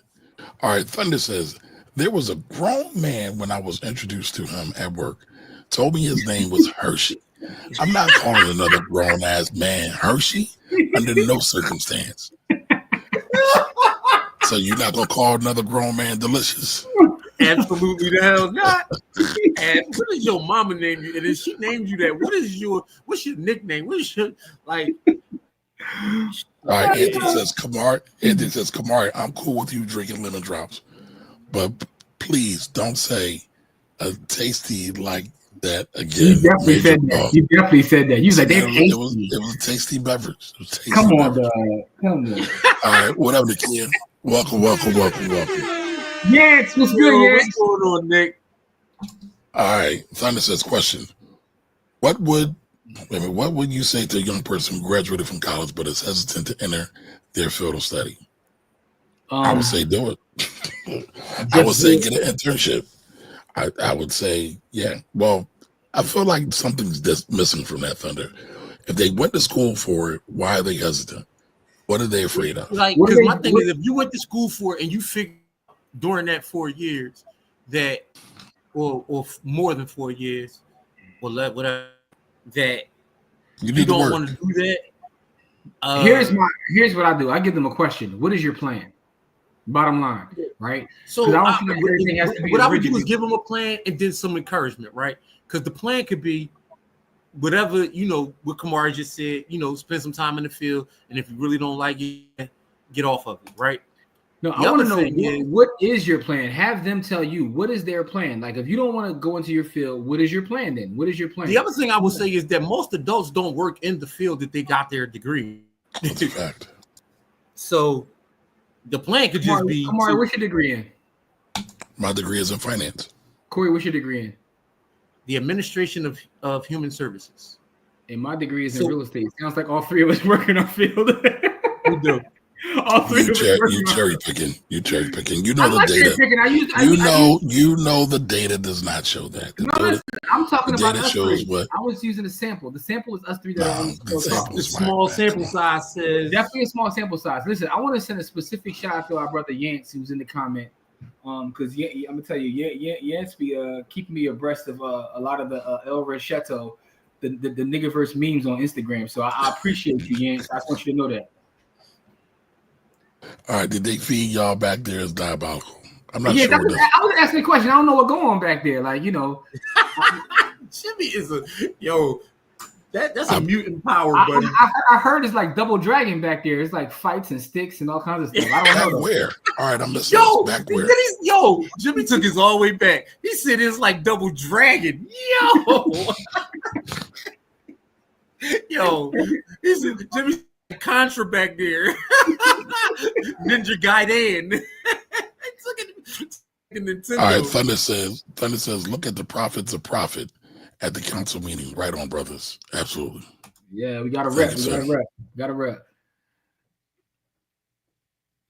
All right. I don't know what you're talking about, though, so I'm lost in the sauce. So it's all No, good. he's talking about where you be at on the plane though. You be in the back. Yeah. Where all the nefarious things happen. Yeah, especially if you want a cheap airline, but okay. All right, Jarrell says, I will support either way. Your knowledge is way more important than your name. There you go. Appreciate you, Jarrell. Jarrell, listen, man. Jarrell's a member of the village. We definitely appreciate it. Side note, if you're not in the village yet, what are you waiting for? The village is absolutely free. BlackWealthRebels.com. If you're in the paid tier, you get more. But BlackWealthRebels.com, please make sure you join the village. At least tell us it was a moonshine. Jimmy, do you know what moonshine is? Yes, I do. Okay, all right. Hey, Dawn. Hey, So, Dawn, the island's hopper. What's up, Dawn? Yeah. So Dawn says, hey, family, it's been a long time. Yes, it has. How y'all doing in these tariff times? Hey, listen, man. These portfolios. I'll tell you tomorrow because I hear a lot of names make their way on Philly tomorrow. When I start my GoFundMe tomorrow, I need y'all to donate. That's how I'm doing in these tariffs. I'm going to start me a GoFundMe tomorrow. These tariff times, my portfolio to pieces. All right, Thunder says maybe they have the fear of success. Some folks get nervous about success. What if they can't handle it and lose it all? I mean, I do think a lot of people self-sabotage themselves for whatever reason. You know why? Because you didn't have to add themselves into that sentence. You said self-sabotage themselves. That was too many selves. Like from it, I'm just telling you the proper grammar. I just want to make sure I understood what he was trying to say, man. I'm sorry. Let's not be that way. No, I was trying to help him out. You weren't. That was a shot. That was definitely a. I gotta tell you when you taking shots. That was a shot. It's not a shot. Kamari told me on air what Kamari said. Wait, look at him trying to jump off the line. He told me, he said, if I make a mistake, let me know. He said that's true love. True love is when I help him so he doesn't do it again. Well, I didn't say true love. Bro. I didn't say true love, but go ahead. Let me. I'm gonna drink my tea. What did you say then? What was your exact quote? That's what I want to know. If you didn't say that. Listen, I'm listening to Corey correct his other Central grad because I'm not qualified to have this conversation because I only went to high school. That was a definite shot. But anyway, I'm sorry. Let's talk about self-sabotaging themselves. Come on, let's go. So, self-sabotage is more than self-sabotage, right? Because it's a live life experience, right? The vast majority of us fail a lot more than we succeed, and then when we have success, since we've never been there before, we don't know how to handle it, right? That's why so many people who win the lottery go broke. That's why so many people who have success after years and years and years of failing at anything generally go back to so I was in the Army, and my Army drill sergeant told us this on the first day. He said people don't go back to their highest level of training. They go back to, people don't go perform at their highest level of training. They perform at the highest level they've trained at. And the difference between their highest level of training and the highest level they've trained at is what they do consistently, right?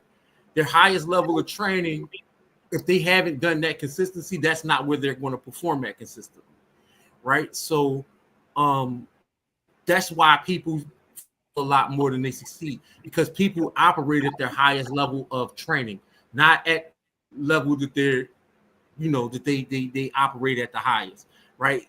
Like that's like, if you look at an athlete, right? The reason why Michael Jordan is referred to at the greatest is because he performed at his highest level that he trained at because he trained at the highest level, right? make a sports analogy, right? A lot of reason why people don't succeed at the highest level is because they don't train at the highest level. They haven't been trained to succeed. Oh, okay, Dawn. All right, so I think this is important. Dawn says, I have literally been in therapy for self-sabotage. Because listen, I still have been I should have been a bazillionaire by now. Therapists and I hit down to my inner fear of rejection from my family. Wow. Now that's deep. And thank you for being transparent with us with that. Yes, and also congratulations on doing the work. Yes. Doing the work. Yeah, that's dope. That's dope. Love when people do the work. I don't know what an ice pick is, listen, man, black bottles forever, white bottles never. That's all, Listen, black businesses forever, no matter what color they produce. So hey, by the way, if you come out to the event tomorrow, the bottle that I'm giving away is the black bottle. You hear that, Corey? Is the bottle I'm giving away is the my bad. It's the black bottle. It's the black bottle because I refuse to buy a vanilla bottle like some folks. I got the black bottle. For those that come out tomorrow, you know what I'm saying? Like, I'll bring you some Bitcoin stickers too. If you want to, live that life. No, I don't need all that. That's too much. I like to keep it simple. But I want to show everybody a real simple way that we can all be community minded. So this is something that Jimmy showed us again. A middle school in Dallas started a breakfast with dads program, but many fathers couldn't attend. And some students didn't have father figures at all. The school posted on Facebook asking for 50 volunteers. 600 men showed up from all walks of life. And these are some of the men that showed up. And I think this is absolutely beautiful. That is the most beautiful thing that I may have ever seen in my life. But this is about being community minded. This is being community minded. They just showed up. Just because they could. Yep. No, listen. What I want to say is like showing up, right? Showing up is, man, it's so much about showing up, bro. And it's funny. I was having this conversation with a younger member of my family. He's a new father, and he's in his 20s or whatever.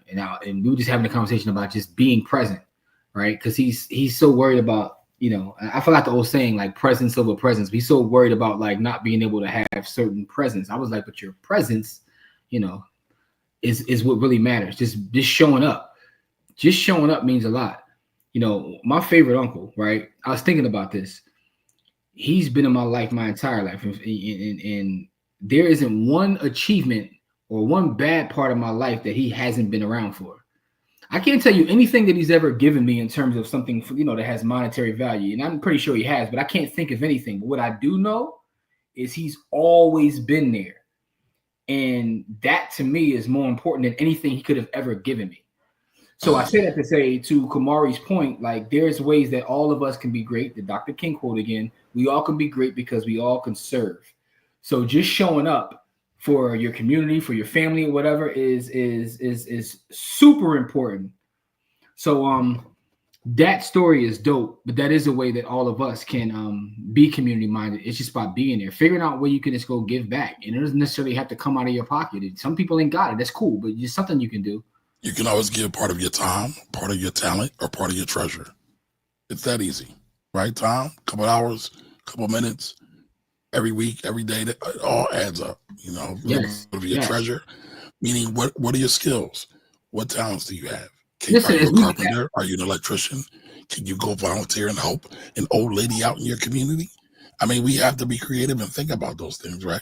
And if you do have money, where can that money go best served, or at least goodly served? Goodly is a word I just made up. Even as we have our camp this year, if we got folks that locally that want to pull up, maybe you ain't got no money, but maybe you want to volunteer your time, do that.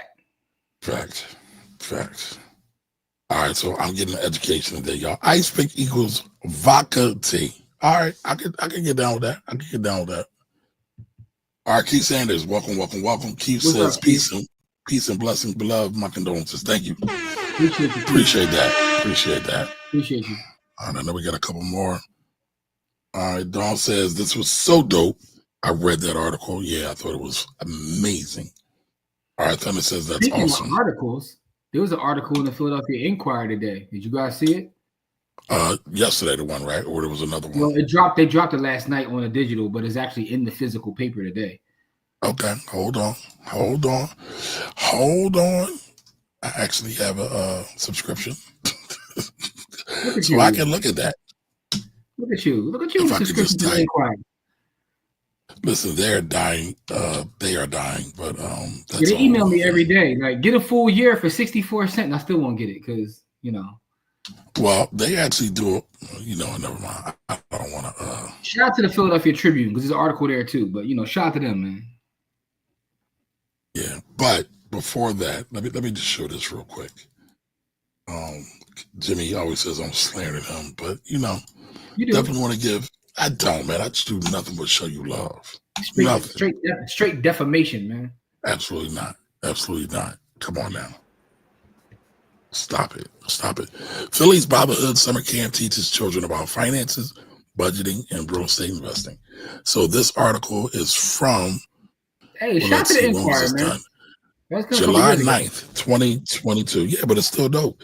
Y'all got in the major and the newspaper Record of Philadelphia. That's awesome. Yes, we did. That Yes, we was did. awesome. The business section. We're using the front page of the business section too. Front And page. by the way, you see the kids right there in the couch that was taking our class. Those was on Mark Smalls. That's Mark Smalls. That's Mark Smalls' kids. Those are Mark Smalls' children. Yep. So when we tell you when we out in our community, we bang with the people in our community and they bang with us, that's what we talking about. They love us enough to send us their children. There's no higher level of love that you can show to somebody than to send them your children. Kamari, if you're looking for the article, you can just literally just go to my page. I posted it on my page. You know what I'm saying? But why go to your page, Jimmy? Because give me some clicks. Facebook.com/JW the Blueprint. You know what I'm saying? It's my page. Come on, man. You're doing too much. See, more defamation. I was already there. I was already there, sir. It's okay. It's all right. There we go. Traci Powell, owner and broker of Real Group, Purpose, and Black Business Advocate, has died at 44. Yeah, it's tough. But the Inquirer, though. Or people, I know Cora hasn't seen the article yet, but look how crazy it is. Like in terms of how everything is like just full circle. This article is beautiful, by the way. They did it. Actually, I did see this article. And so then it says clients praised her real estate market knowledge, and one said her patience with me was beyond that of a realtor, but more resembling a friend.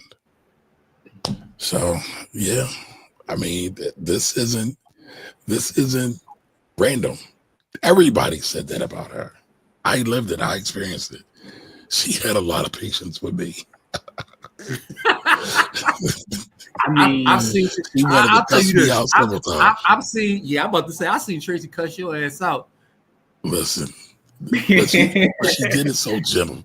Right? She did. and that's what I loved about her. She cussed my ass out too, but it never was like it was so classy that it didn't even feel like she was beheading you without you didn't feel it when your head came off your body. Like she was just so precise, and you know what I mean? Like you was catching it, but you didn't really feel like it was done with so much love that you didn't even feel like, it don't even feel like a scolding, even though that's what it was. That's what it was. And yes, I've gotten many of those. Many. This article, scroll down a little bit. I'm gonna get some more highlights to the article. Okay. Personable, energetic, innovative. Like it's crazy, man. Crazy. Yeah. 44, man. 44. Right there. It says she was selected by voters in April as the #1 real estate broker in the Inquirer's Philly Favorites advertising supplement. Now, one thing Jimmy didn't mention, right, but he did mention that at the service, is that Traci and Jimmy were so thorough. They got closings the day of her memorial. Yeah, we definitely we had a closing. We closed on the property today. While I was at the service, I got the text that everything closed, and I'm like, "Yo, this is so apropos that a deal we were working on together. Like we literally got it to the table at her memorial service. She still is getting money Yeah, she's amazing, bro. Go back to that article though, real fast, Kamari, because I don't think people like understand like how big of an accomplishment that part is. She was she was selected as the #1 real estate broker in Philly, bro. Yeah. Yep. That like, and you have to understand how many real estate brokers are in Philly. A lot, a whole lot. Like for that to like, you have to understand the sheer number of real You estate get tripping, brokers. fall on 10 of them. Yeah. So for her to be #1, like that's crazy. It's not crazy because I understand who she is, but you know what I mean. Like the accomplishment is crazy. Like, another thing interesting about this video, it says, she talked about in a recent video interview. That video interview was me and Corey talking to her. No, that video interview, that was Dan the Man. No, I'm talking about our videos in here. Oh, okay, because I saw this one. You see the click on the hyperlink that says video interview. So then I need to go back through. So that means I haven't looked at all of these. Yeah, right here. It's literally right in the middle of the page. That's Body Hood right there. Yes, it is. Yes, it is. My bad. They put our jaw right in the middle. Yo, I was like, when we say we got all the footage, bro, we mean all of it. yeah. That was her talking to me and Corey. Me and her and Corey was chopping it up on At the Olive Garden, we're all about more craveable classics and more made-from-scratch sauces. So poor. What's that? Nothing. I'm sorry. Go ahead. I'm disgusted by your ads. That's all. By my ads. Listen, everybody gets ads, man. What do you want to do? I haven't gotten an ad in 10 years. What are you talking about? Everybody don't get ads. Okay. That's a lie, but okay. I haven't got an ad. I haven't got an ad on YouTube literally in ages, man. It's two ways. First of all, you can use a Brave browser. That's one way. Another way is a what browser? A different browser. Brave. Oh, a different browser. Oh, what kind of browser is that? Is that a bootleg browser? No, it's not a bootleg, man. It's a browser that pays you and pays you to use it. See y'all be hoarding stuff. Y'all never told me I can get paid with Bitcoin. We've been telling people about Brave you ain't told me that. And I told Jimmy today to his face, to his FACE, his face, that I ain't got time to be doing this stuff. He should be doing it for me. That's all I got to say. You want me to do it for you. I'm trying to teach you how to fish, beloved. Okay, all right. What with your disgusting ass, bro? What's up, people? Welcome to this episode of the Ride Hood podcast or webcast, because I don't know how you're consuming this content. I'm your host as always. My name is Jimmy, and as we start off every show, that's with gratitude. Just want to say thank you to all of our supporters, because everything's growing. Our merch is flying off the shelves. Our courses. So we just want to say thank you, because we appreciate all the support. And anytime you guys support us, it helps us do the work that we do in the community. Because we.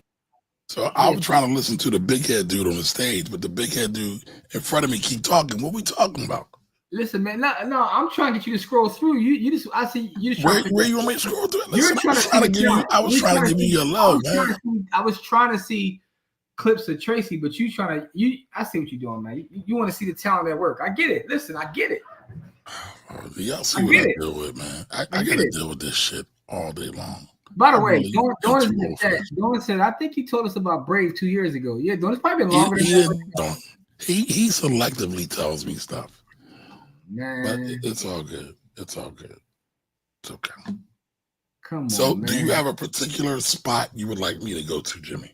I was really just showing you that they do our video in the joint, but and by the way, shout out to our brother Malik. He was in the building today. That's my West African brother.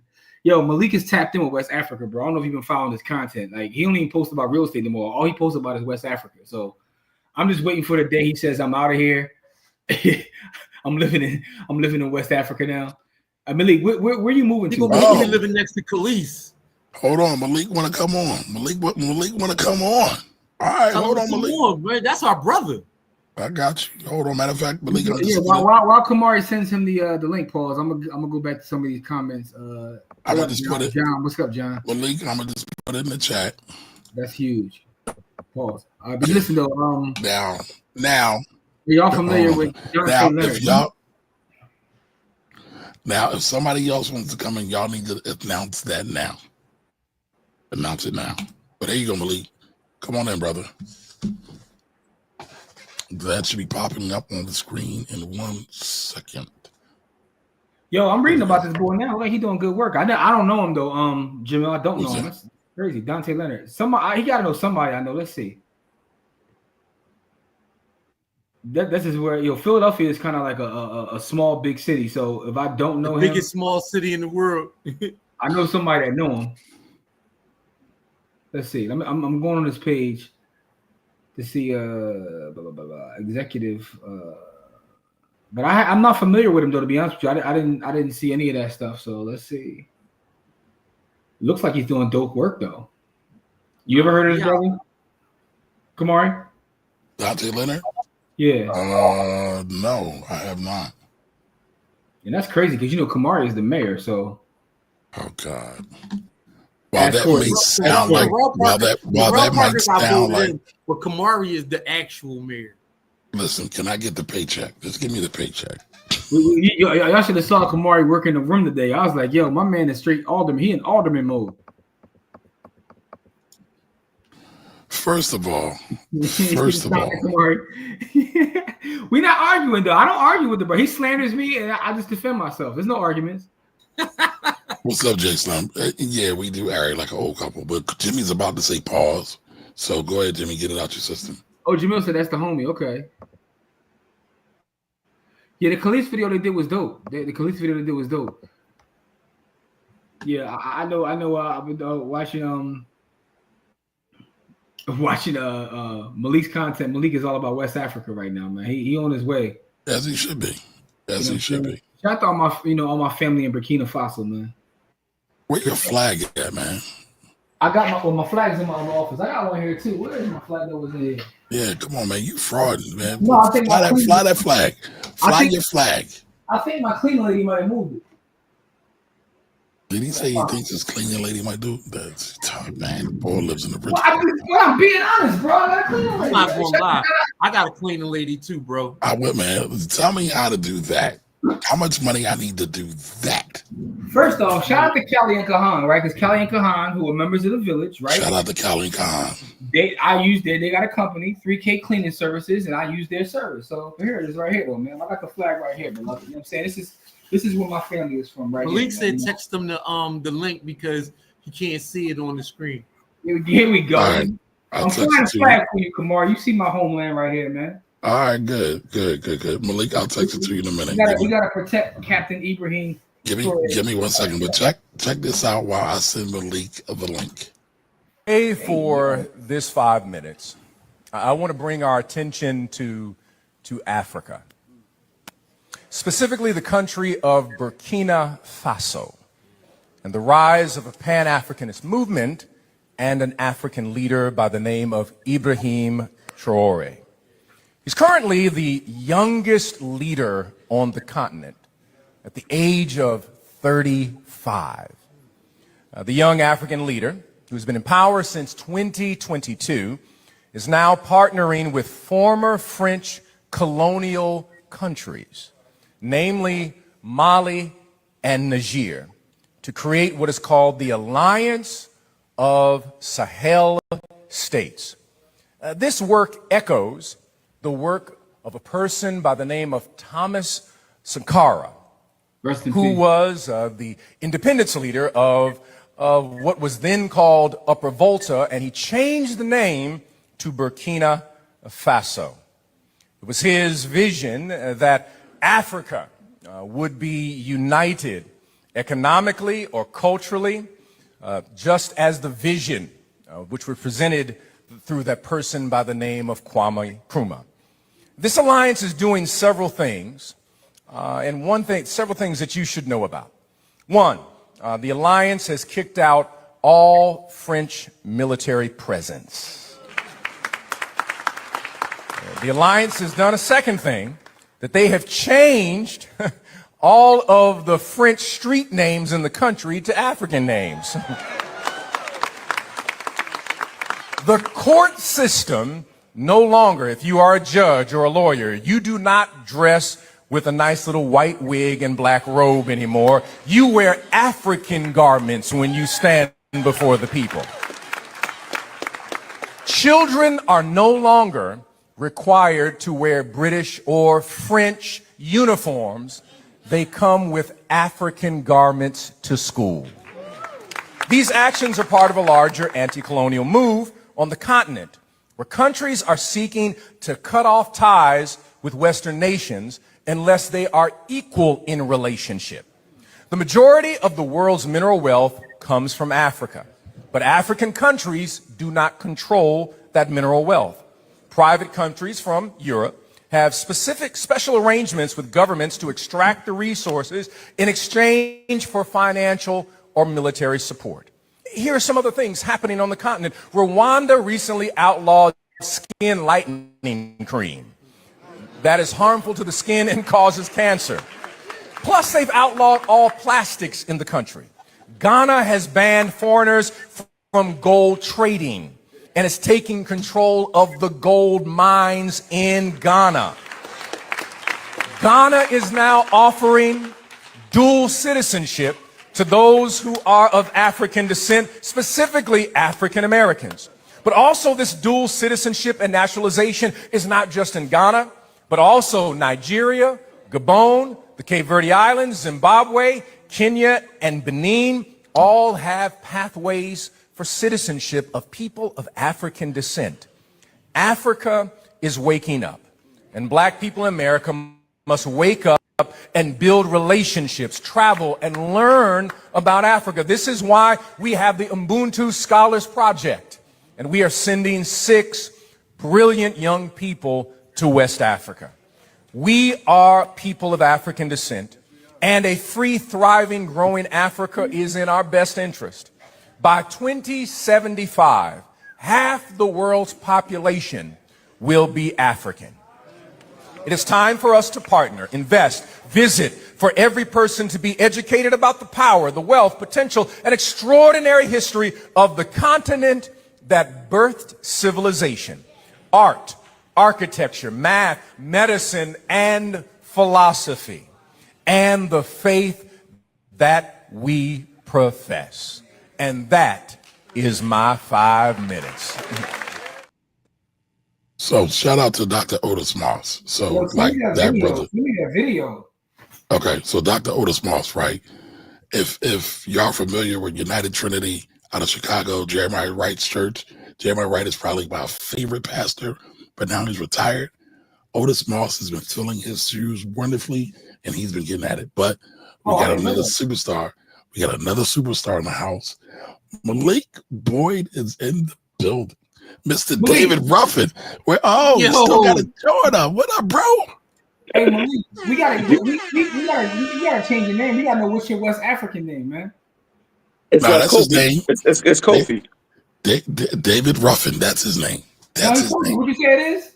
It's Kofi. Kofi. Tell him what Kofi means, Malik. Friday born.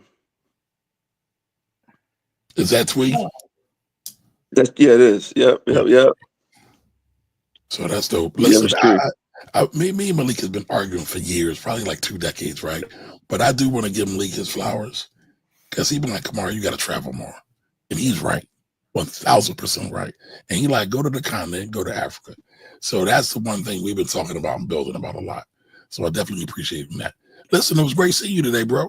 Nah, under bad circumstances, it was good seeing you. I miss y'all dudes. I kind of miss this a little bit, being on live. And, I didn't get to the repass for 2 reasons. One, my wife worked from home. I know them kids was probably running her ragged. Exact right thing. Right.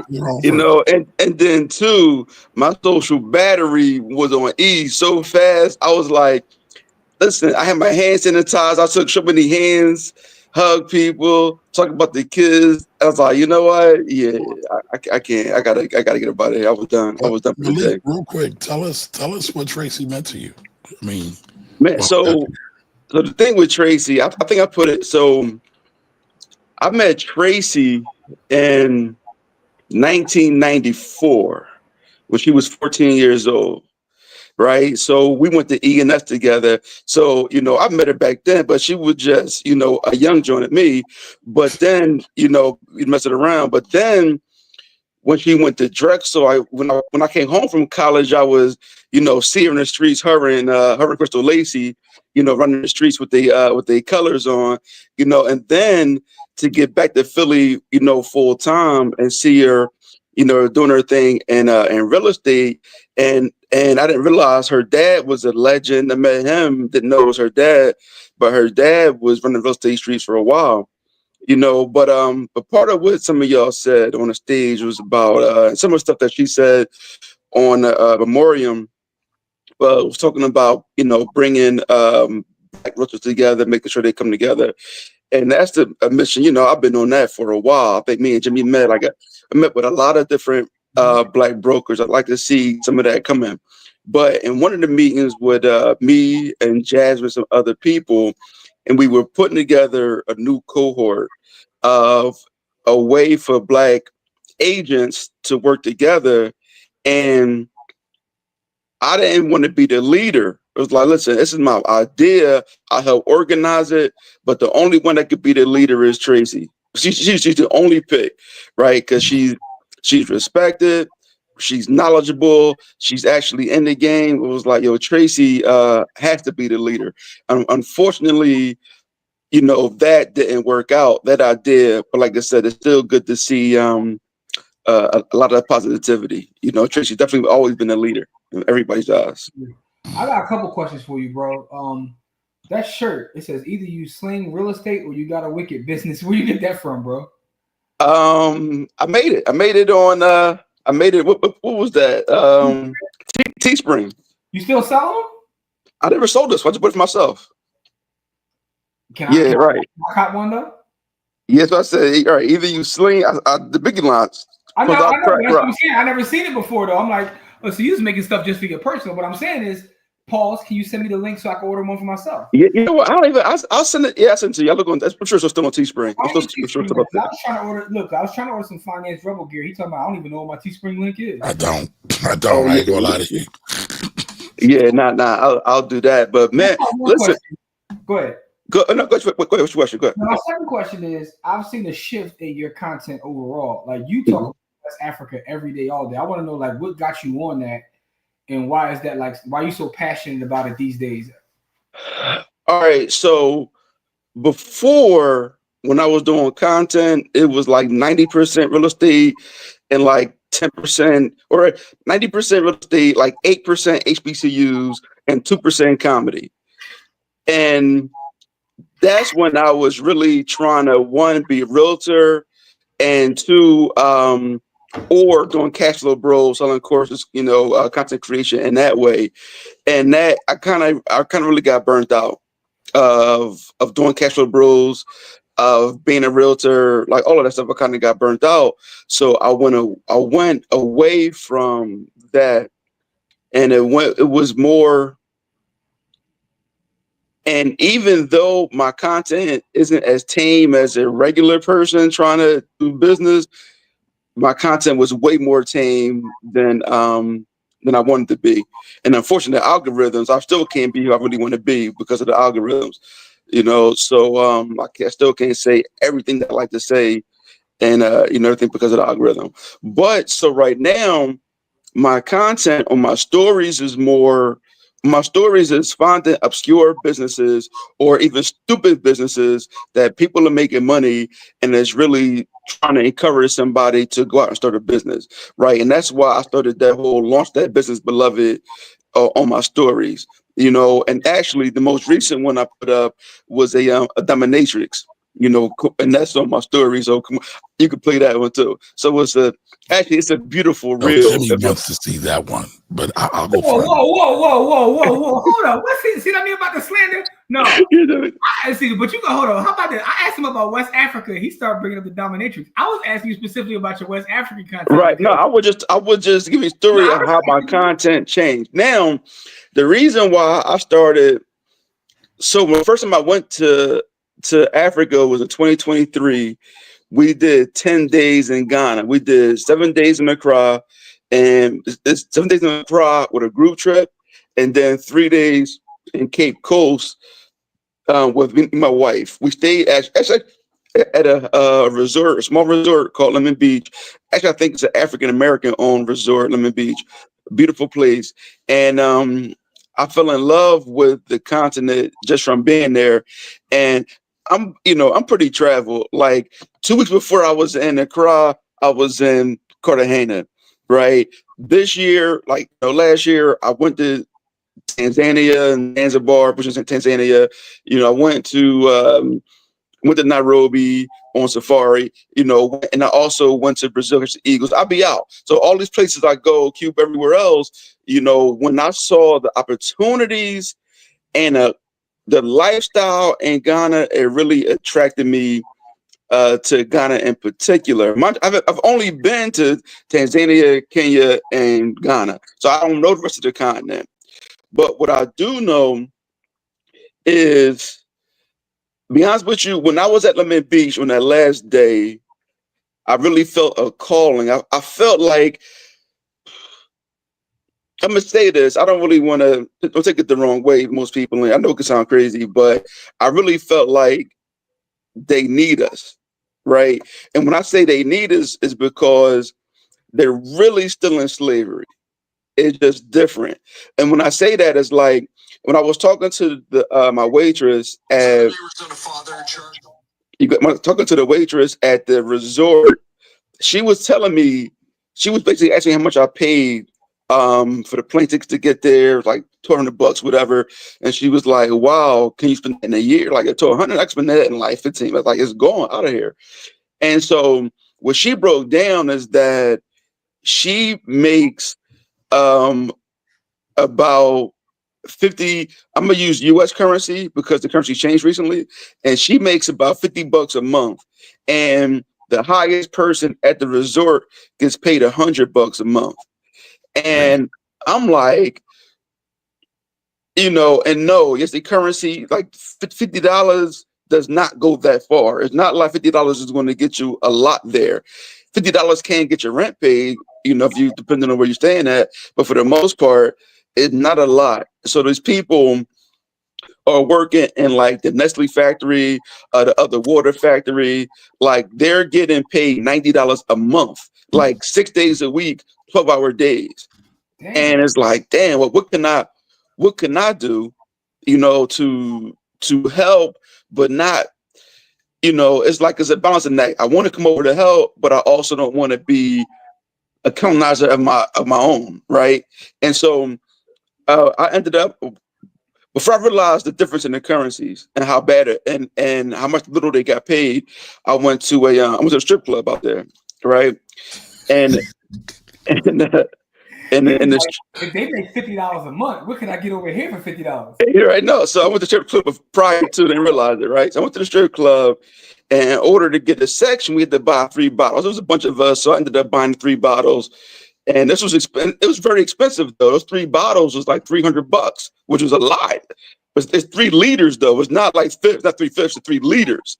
So we was it's like a gallon of liquor, so they $300 for that. And when the bottle girl bought them out, they don't have a tipping culture over there, but I'm American, I tip. So I tipped her $20. And she lit up, like she was like, "Oh my God, thank you so much." She was hype, and I'm confused. It's like it's just a regular tip. But then that's when like a few days later, I realized that $60 was probably like almost two months of her pay, right? And so that's when, and then I'm looking over there like, okay, what can I do to help? And what can I do, like, to make money? Like, this is a place where I can spend more time. If this is a place where I can live, like, are my resources or, is my talent, can it be utilized here? And what do they have? And the one thing as somebody who's launched a lot of businesses you see over there is nothing but opportunity. Opportunity everywhere is because they have money. But it's not like Lagos, it's not like Kenya, where the cities are overdeveloped. They really don't have a lot there. You go to Kenya, or you go to Kenya, like Nairobi, anything you could think of, they already got it. And let me ask you a quick question. Let me ask you this: the strip club that you went to, was it as good as the strip clubs over here, or was it better or worse? it was better than Philly strip clubs. but So we know Jimmy gonna be there. Jimmy gonna be there. But I'm not the one that asked him that question, by the way, bro. Yeah, I yeah. asked you. I was asking. I'll say this: I've been to the strip club on every continent that I've ever been to. Yeah. Okay, So yeah, what's I went to Silver Fox, man, and it was a cool experience. But no, I'm gonna pick Atlanta over anywhere in the world right now. So So for you strip still Magic club. City is still running. Hey, Atlanta's good, but I've been to Houston. I haven't been to Houston, so I can't say. I'm about to say Atlanta's good. Yeah, I ain't been to Houston yet, but no, but everything over there, and all of our food we eat in places $2, $2.50. Now when you get into more like the airport area, like East Lagoon, like yes, you're going to pay dinner American prices for stuff over that area, but the rest of the continent, like it's like legit 30-40 cents you're getting your meals for, but so then I really just enjoyed it. It's a 9.5 hour straight flight from New York, so it's easy to kind of get in and get out. Cost of living, super super cheap. So I'm like, man, can I have a second home here? Or can I spend the majority of my time here, or can I spend a part of my time here? And I came to like, you know what? Let me just go ahead and do it. Let me just go ahead and go over for a while. And lastly on that. And I get to the fascination with it, Jimmy, is my kids. I got 2 kids, right? They both go to camp. The camps are expensive in Philly. Everybody know that. Everybody on here who got kids, it's expensive. For the same price as sending my kids to camp, we could spend the summer in Ghana and send them to camp there. Right. And so that's what I'm on, like, okay, let me just go I could get a monthly Airbnb. I could get the plane tickets, and we could legit spend the whole summer in Ghana for the same price as just sending my kids to camp. And so that's what I'm on. Like, okay, can I just spend the summers right now in Ghana? So that's just what I'm. That's what I'm that'd on. be a crazy experience for them. Like, Life-changing experience. Yeah, man. So you've been on your West African tip, man. Pause, but you almost a West African news source now. I'll be going on your page. All right, see what's going on. I mean, so the thing is, because like you have to really look for it. And when I was there, and so what I tell people all the time, and I posted that yesterday, how much the Ghana CD has gained on the US dollar. And when I was there in 2023, the exchange rate was 16-1, right? Ghana CD to US dollar. Just from January, when Trump got in office, to now, it's 10-1. They gained 40% on the US dollar. Damn, like who had that play in the Forex market? Somebody came up. Somebody came up on that play. I don't know. But what I do know is that and a lot of other countries are investing in there. A lot of other countries are investing in Ghana. You don't hear about anybody trying to invade Ghana. You don't hear about any, terrorists, nothing like that. But what you do see is the UAE just partnered to do another tech village in a neighbor area called Prom Prom, which is beachfront. It's a lot of hours from Accra, right? You have other companies coming in and starting businesses. And also you got to look at West Africa. Look at the price of gold. The price of gold a couple years ago was $1,700 an ounce. These West African countries at $3,500 an ounce, they're making a killing. Yeah. Right. And so you got Burkina Faso taking that money and reinvesting into the country. That's why they're able to develop so fast, is because the land of upright people, they are reinvesting. Right. You don't see as much about Mali or Niger reinvesting. You see about them fighting, but you don't see much about them reinvesting into the people as you do Burkina Faso. But the president Mahama of Ghana, he on the same vibe. Like, he's really investing. Also, I can't forget. Madame's name, the president of Namibia, the president of Namibia. You know, listen, she kicked all the Americans out. She kicked all the Europeans out. Like, oh, word, we need a visa to get in your country. Need a visa to get in ours. Get up out of here. You know, took the mines over there too. But Namibia is only like 2 million people. The president of Botswana, he on the same thing. He said now all their diamonds, he said no diamond is going to leave the continent. Nothing is going to leave Botswana not being processed. So no more just raw diamonds. So they want to capture some of that money. So it's just so much stuff going on the continent. And then you know, over like 60% of the population is younger than 20. Right. And then I also posted in the next, I forget about 2027, it's supposed to be like, you know, 400 million people on the continent or will be lifted out of poverty. Now poverty $2 a day. We right. gotta start doing our research. I gotta get some more land in my homeland, man. And by the way, the president, what's her name? Netumbo. Yeah, Nandi. What is it? Well, right, right, Namibia, right. So, but Namibia is still owned by Germans. Namibia, like 70% of the land is owned by Germans. You know, and so that was their territory. And so my thought is not to be all over the place. I want to say this: to get the land back from places like Namibia and South Africa. The people got two options. You could be like Julius Malema and kill the Boer and be like, yo, we need our land back and we're just taking it. And like Mugabe did, but this new president is paying for the land now. Mugabe did it 15 years ago. Why pay for the land now? Like, yo, he's a sucker for that. Like, that's crazy. Right? But at any rate, Mugabe took the land back. That's because they've been locked out. Zimbabwe's been locked out so much. But it helps him. It does not. It's done now. Like, live with it, right? Mugabe did it. Live with it. Figure it out. And so, your options are to either take the land back physically, or I say just tax them, right? You got all these, and just if they don't pay their taxes, foreclose. Everybody understand that. Everybody understands foreclosure, right? Like with Namibia, all that land there, the Germans. The owner, those families don't even live there. They live back in Germany. The land is just sitting there and they're saying, we got it with no recourse. All right, cool. It's the tax now. I guarantee they'll either start paying on whatever land they own, or you be like, okay, it's yours, where the deed at? If it's yours, show me a deed. Show me how you got it. If you can't, it belongs to the state. That'd be interesting. That would be interesting. So it's crazy times we're living in. Seeing all this activity happen and seeing people engage in it is just amazing. I know Kamari loves it. Oh, I absolutely love it. And you know, Africa for the Africans. Shout out to Marcus Garvey. So I know. You know, go ahead, Malik.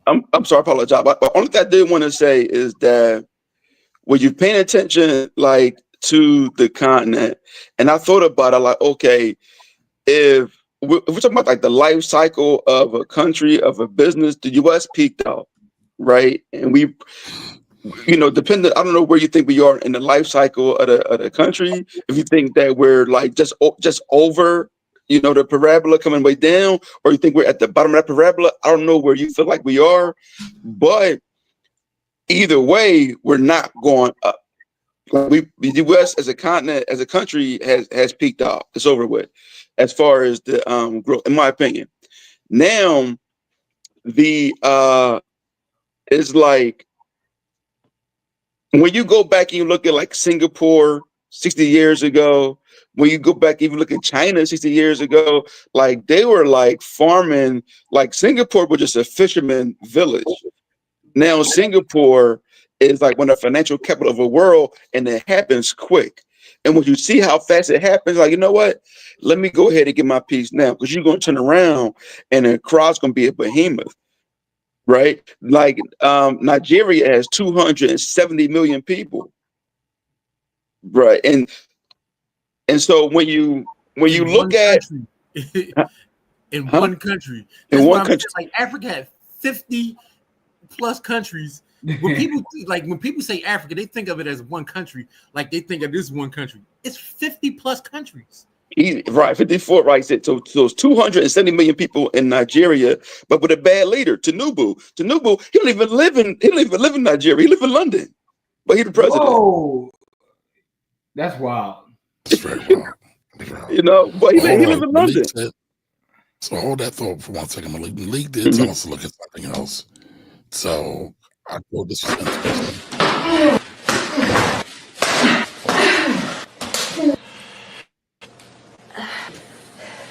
Little but strong.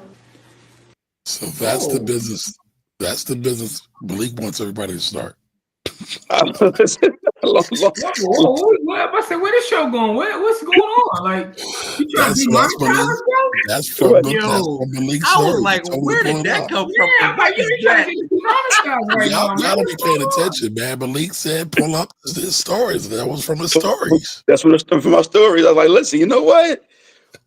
A black woman getting paid to beat up the white dude. Listen, I love that business. Launch that business. Launch that. Do that business.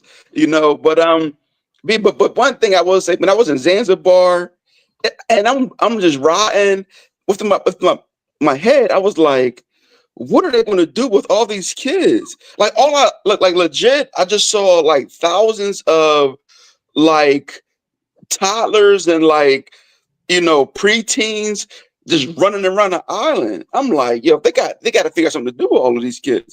And so you got to figure that as all these people come of age and there's more money available, they're going to need housing.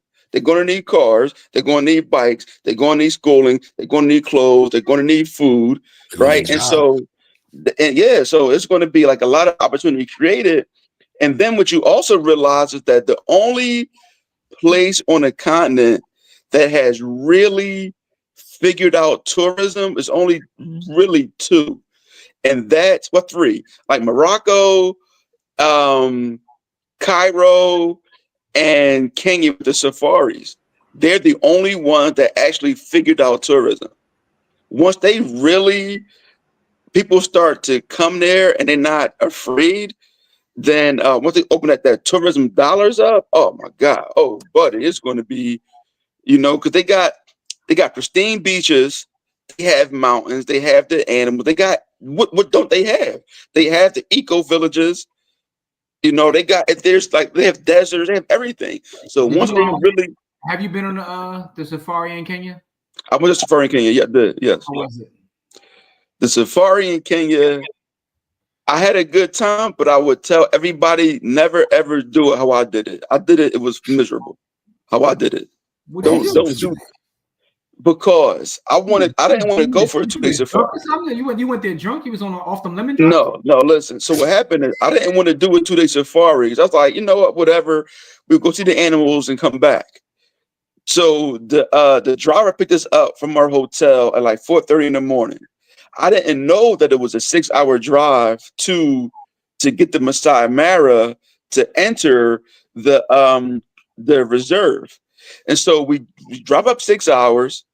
We spend a few hours running around Masai Mara. We saw all of the big 7 except for rhinos, and we saw like lions, cheetahs, saw everything. We didn't see a lion stalking, but we did see the aftermath. We did see some lion cubs frolicking. You know, we saw some hyenas, you know, eat some. We saw a lot of stuff, and I think that a lot of baboons themselves. You took your kids on a safari too? Nah, I got to go back with them kids. I have to go back with them. But after we drove around Masai Mara for a few hours, the driver drove us 6 hours back to the hotel. I'm in the car for like 18 hours down there. It was a terrible experience. I will never do that.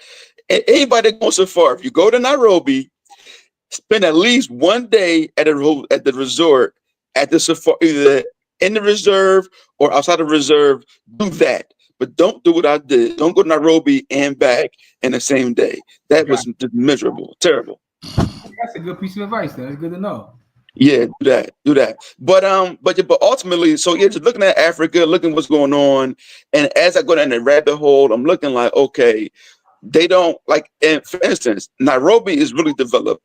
We stay at the Sankofa, which is like one of the Marriott luxury affiliates. My homie stayed at the W. They got those high-end luxury hotels in Nairobi. Ghana doesn't have any high-rise luxury hotels, not one. They have a Marriott, but it's a regular 3-story Marriott is just there. They don't have any like DR style all-inclusive resorts. You know, they don't have they're just really getting high rises over the past couple of years. Like the cranes are just really coming up in the crowd. You know, so there's a lot of wealth. And so right now, there's a lot of gentrification in Accra. But the people that are gentrifying really are the Chinese, the Lebanese, and the Nigerians.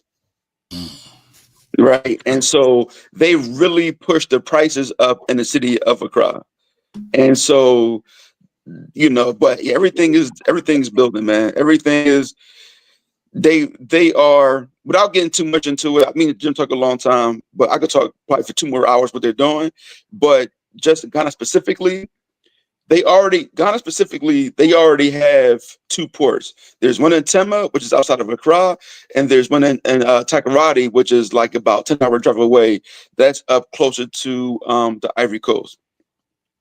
And what they're doing now is they're creating a 24-hour economy to create more jobs. And sometimes there are ships off the coast of Ghana for 2 weeks because they can't unload fast enough. Right. And so what they're doing is they're doubling the capacity of the port in Tema. And then what they're also, there's the Volta River, what goes with the Volta Lake, I think it's the largest man-made lake.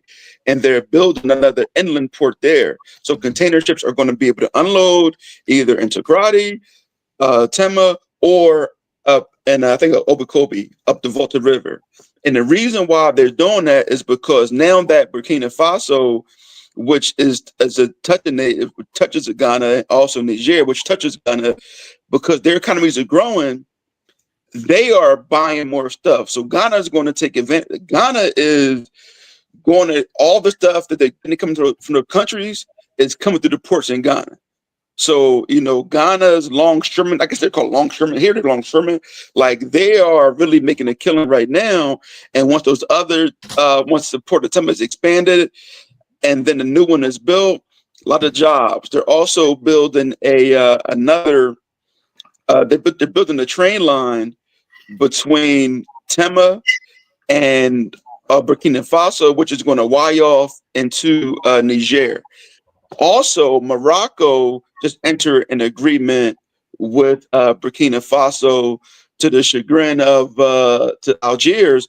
They partnered to build a rail line to Morocco so that the exports of Burkina Faso can get to Europe easier.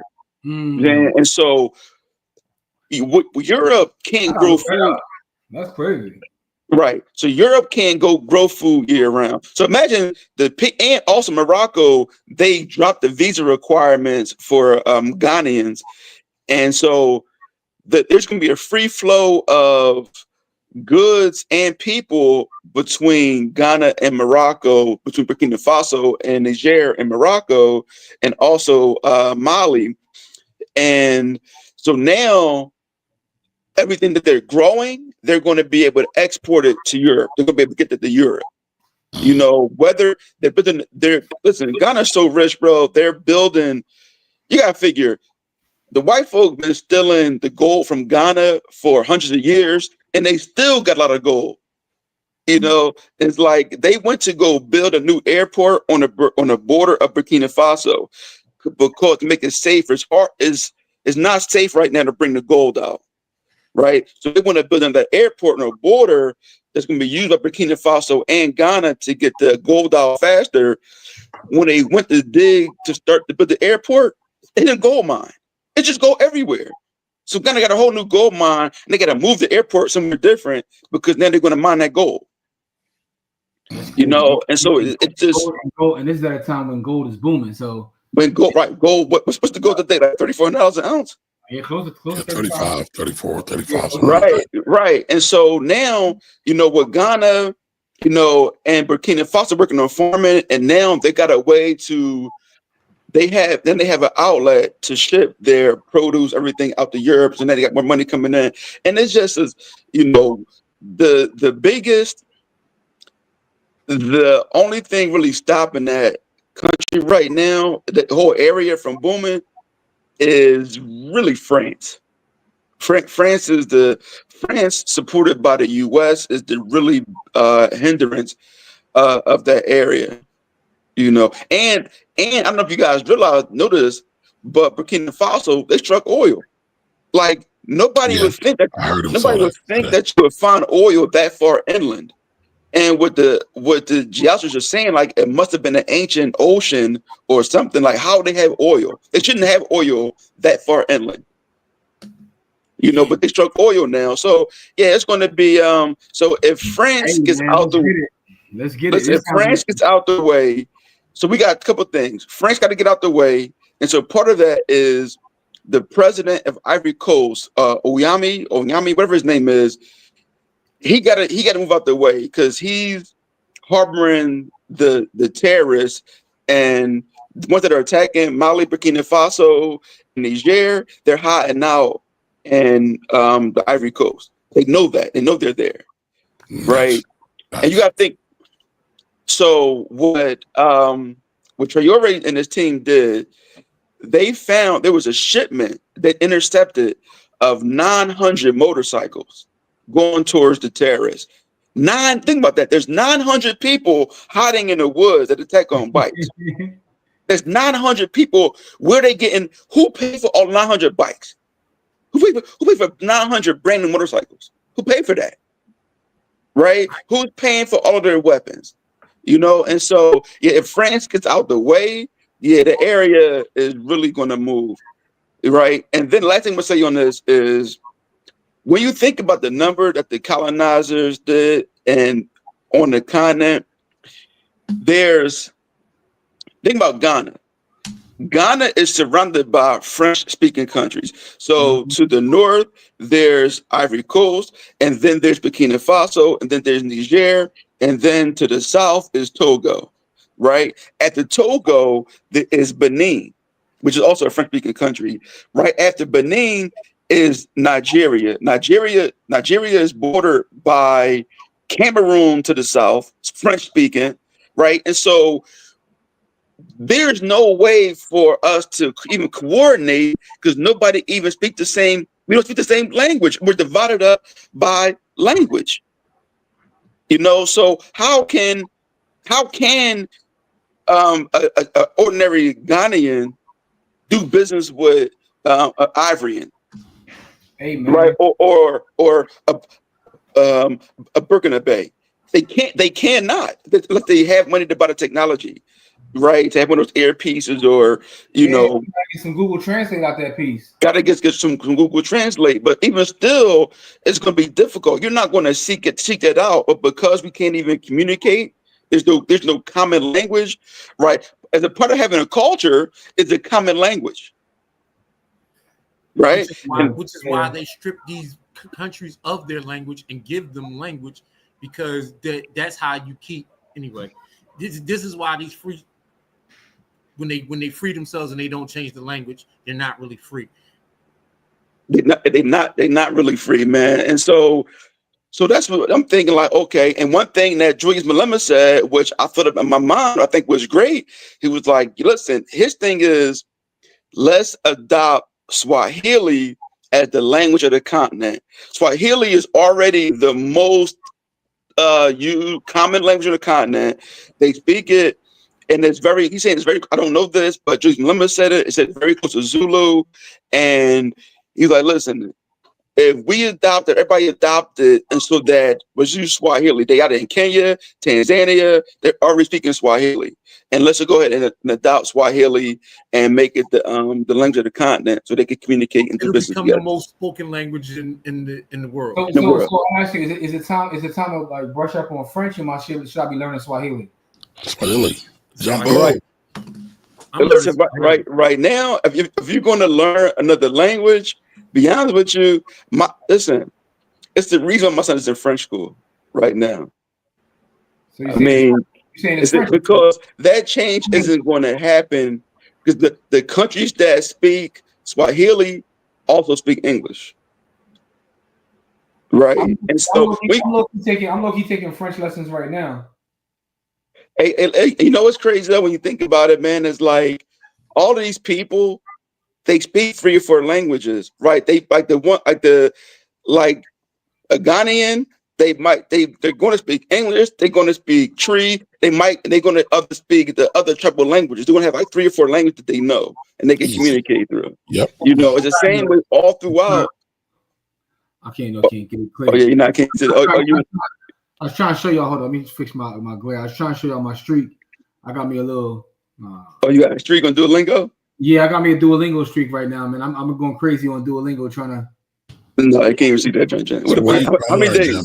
It's super. I got a 119-day streak, man. I got a 119. Oh yeah, let's get it. What are you trying to learn, John?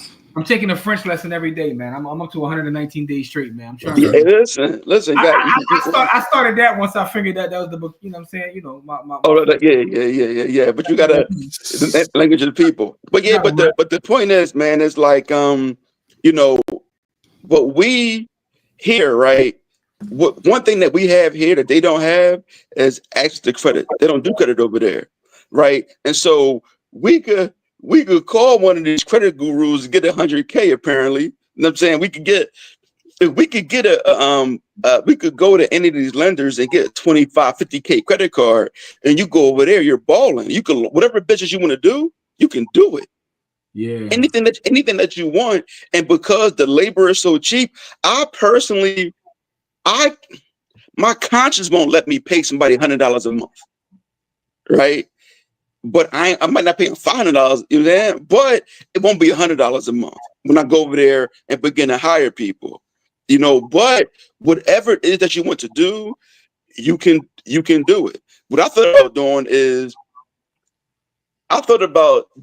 my customer service center for my business there because they have the AI technology to make them sound like anywhere in the world.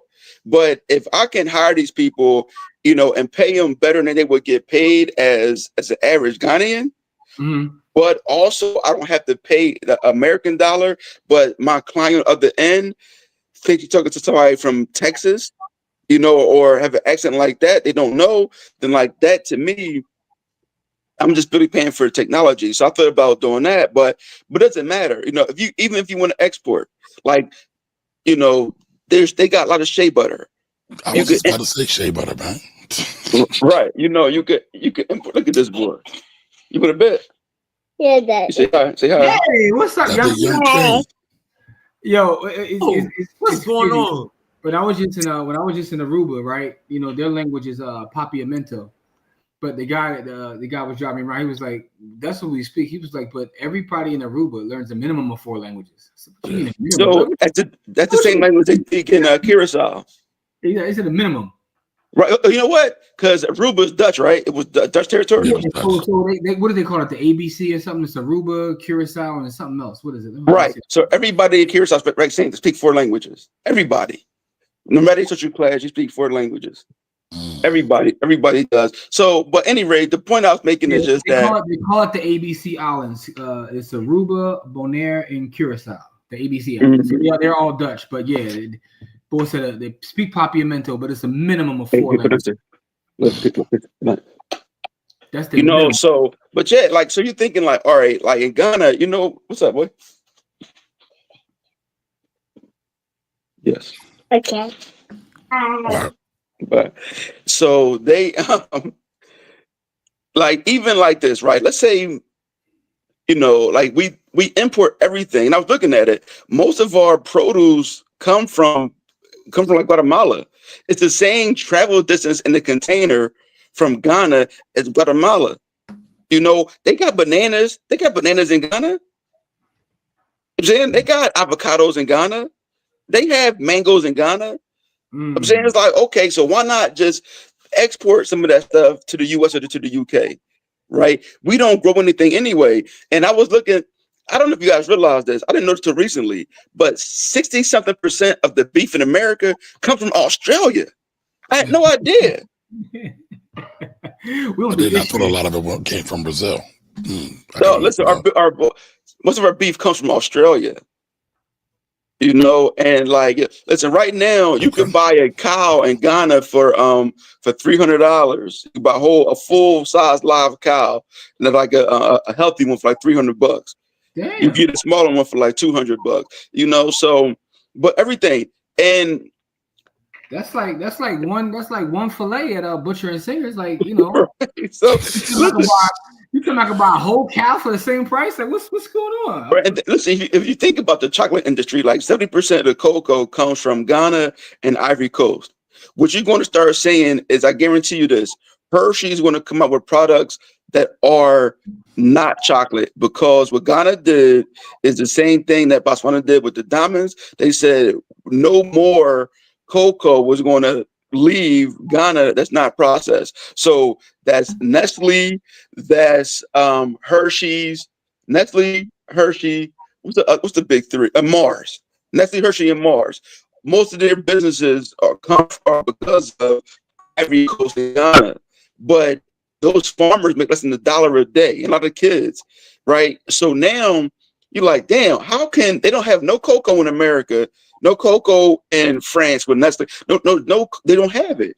But they're able to make multi-billion-dollar businesses off their products that's harvested in Ghana. Did you say $1 a day? Less than $1 a day. You can't get jiggy with that.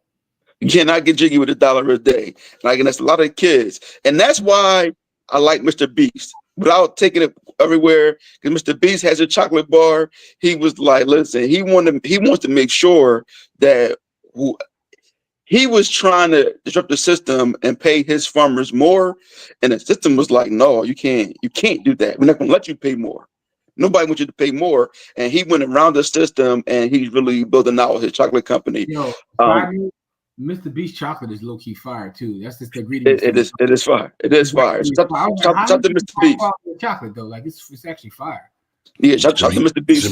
Jimmy eating Snow Bunny chocolate. Okay. Whoa. I mean, you said it, not me. Show me the black-owned chocolate company. Right. Don't mess with Snow Bunny chocolate. When y'all think about this, right, is one of the reasons why there's a couple of chocolate processors in Ghana, but they mostly do chocolate milk and like the powder. And the reason why they do it is because they don't have enough dairy factories to make a chocolate bar, and they don't have the refrigeration to keep the milk cold and it doesn't spoil. So they can't make chocolate because they don't have enough milk. All right, so let's get to brass tacks, right? Because we can talk about this for hours. Because for sure. I love it. Yeah. But I want to know, what are things that we can do, or even somebody watching, what can we do to kind of, I don't want to say take advantage of, but be prepared for the shift that's happening with resources and everything being allocated to the continent? What is something that we can do here right now? Like, what kind of steps should we be taking? So one, I would say visit. Okay. Right, because your dollars matter, right? You have to, when you go there, be like me. You could tip the bottle girl 20%, right? You could just drop money off. You know, you could feel like I felt like Mansa Musa riding through the country, man, making the price everything go up. We got a couple of savages in our comments, so they gotta be careful. You tell them to do something for $26, they're going over there with different ideas. The Nate gang is vicious. They're going over there trying to buy some yamage. But listen, what I'm saying is you go over there, visit, spend your money. Don't be arrogant when you get there. If you have a moment, stop by the communities, share some knowledge, take some books with you, take some writing materials, you might take some batteries, take some flashlights, that's because everybody, the reason why Nigerians are going to Ghana has a way more stable electrical grid than Nigeria. Nigeria, they like at nighttime, you look at Nigeria, it's pitch black. In Ghana, and Accra, at least, it's still lit up. Like they don't have power outages like how they have it in Nigeria. It's way more developed now. And so Nigeria got a lot to do, and a lot to develop, work on that side. But I would say more than anything else, the first thing you can do is, yes, go there, spend some money. If you find a supplier or something that you like, if you want to start a business, then cool. Like I bought my mom a handmade camel skin purse. I paid retail $35 for that. You know, the auntie appreciated it. I give her a $5 tip. You know, but she makes that in her house. She's making purses. So go ahead, you know, buy the purse from auntie.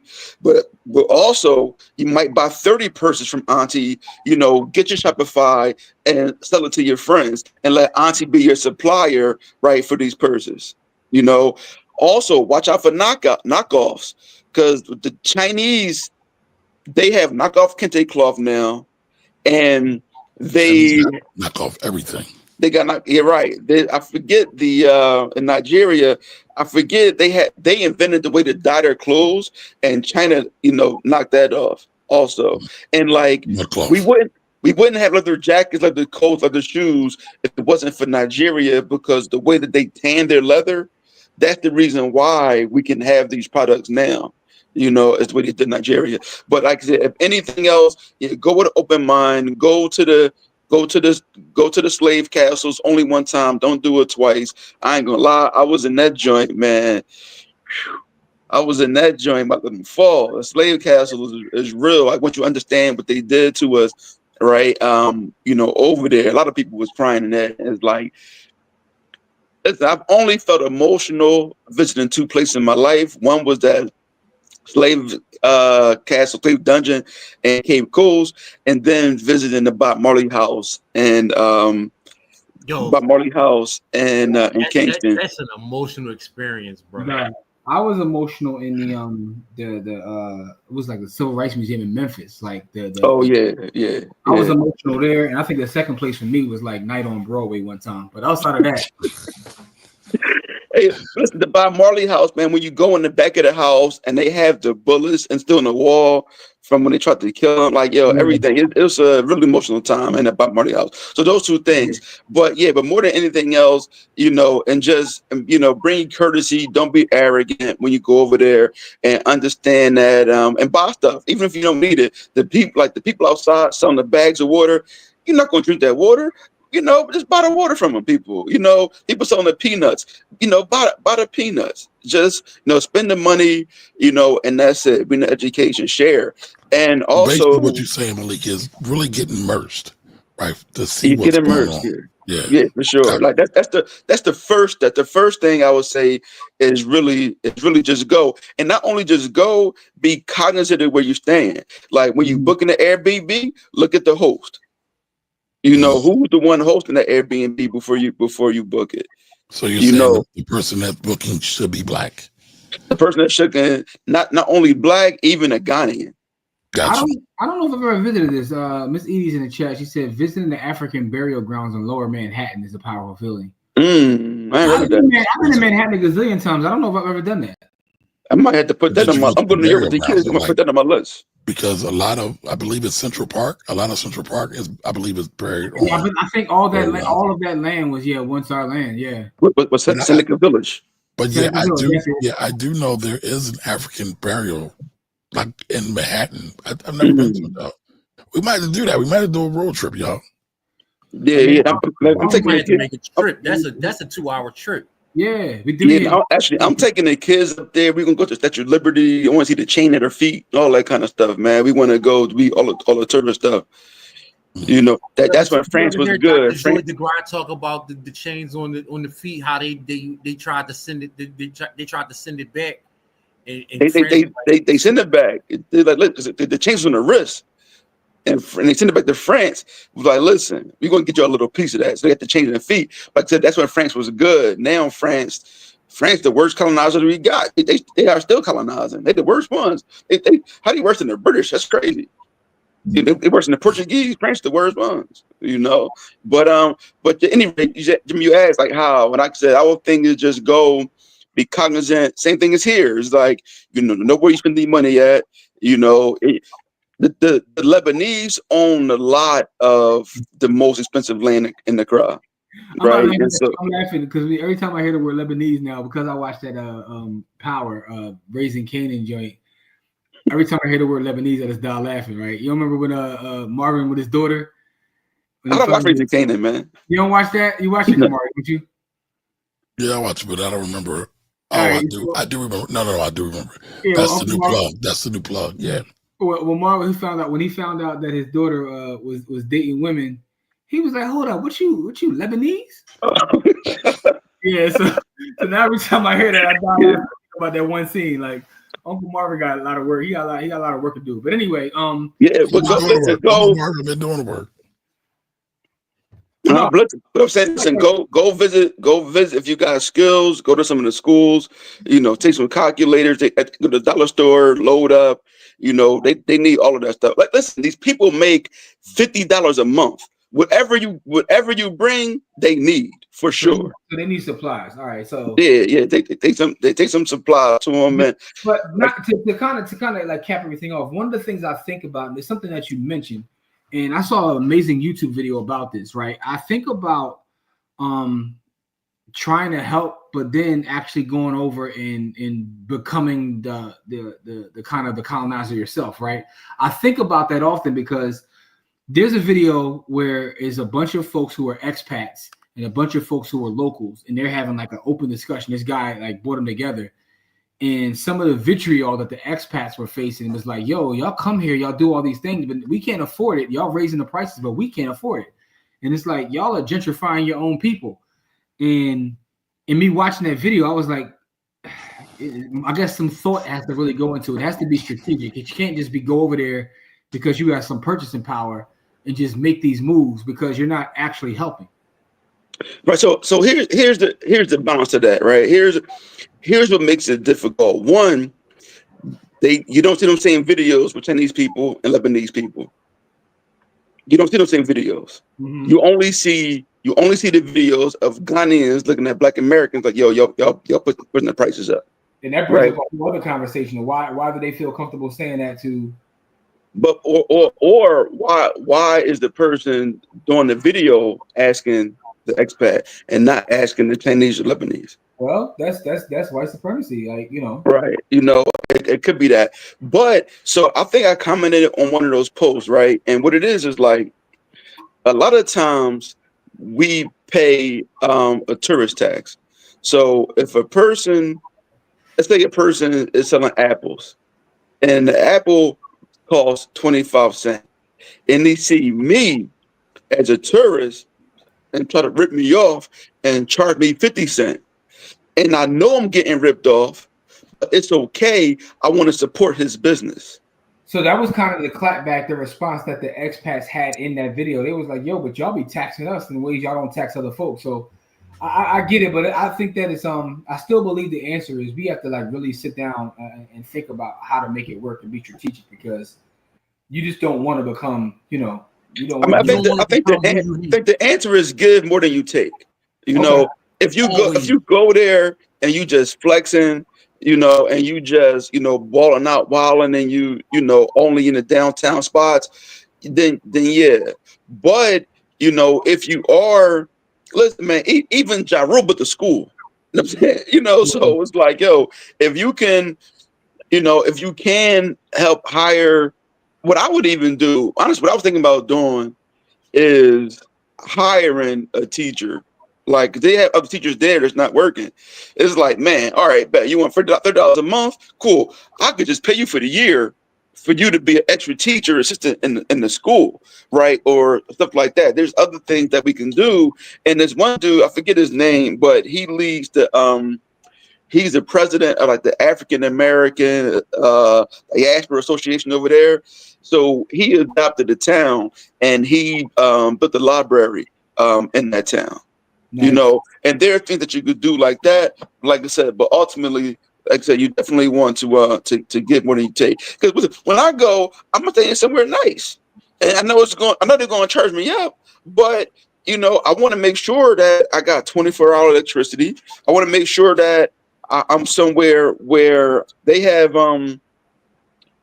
they call them boreholes, right? These boreholes are like wells, but they're more better than ours because the more current ones they have reverse osmosis in them.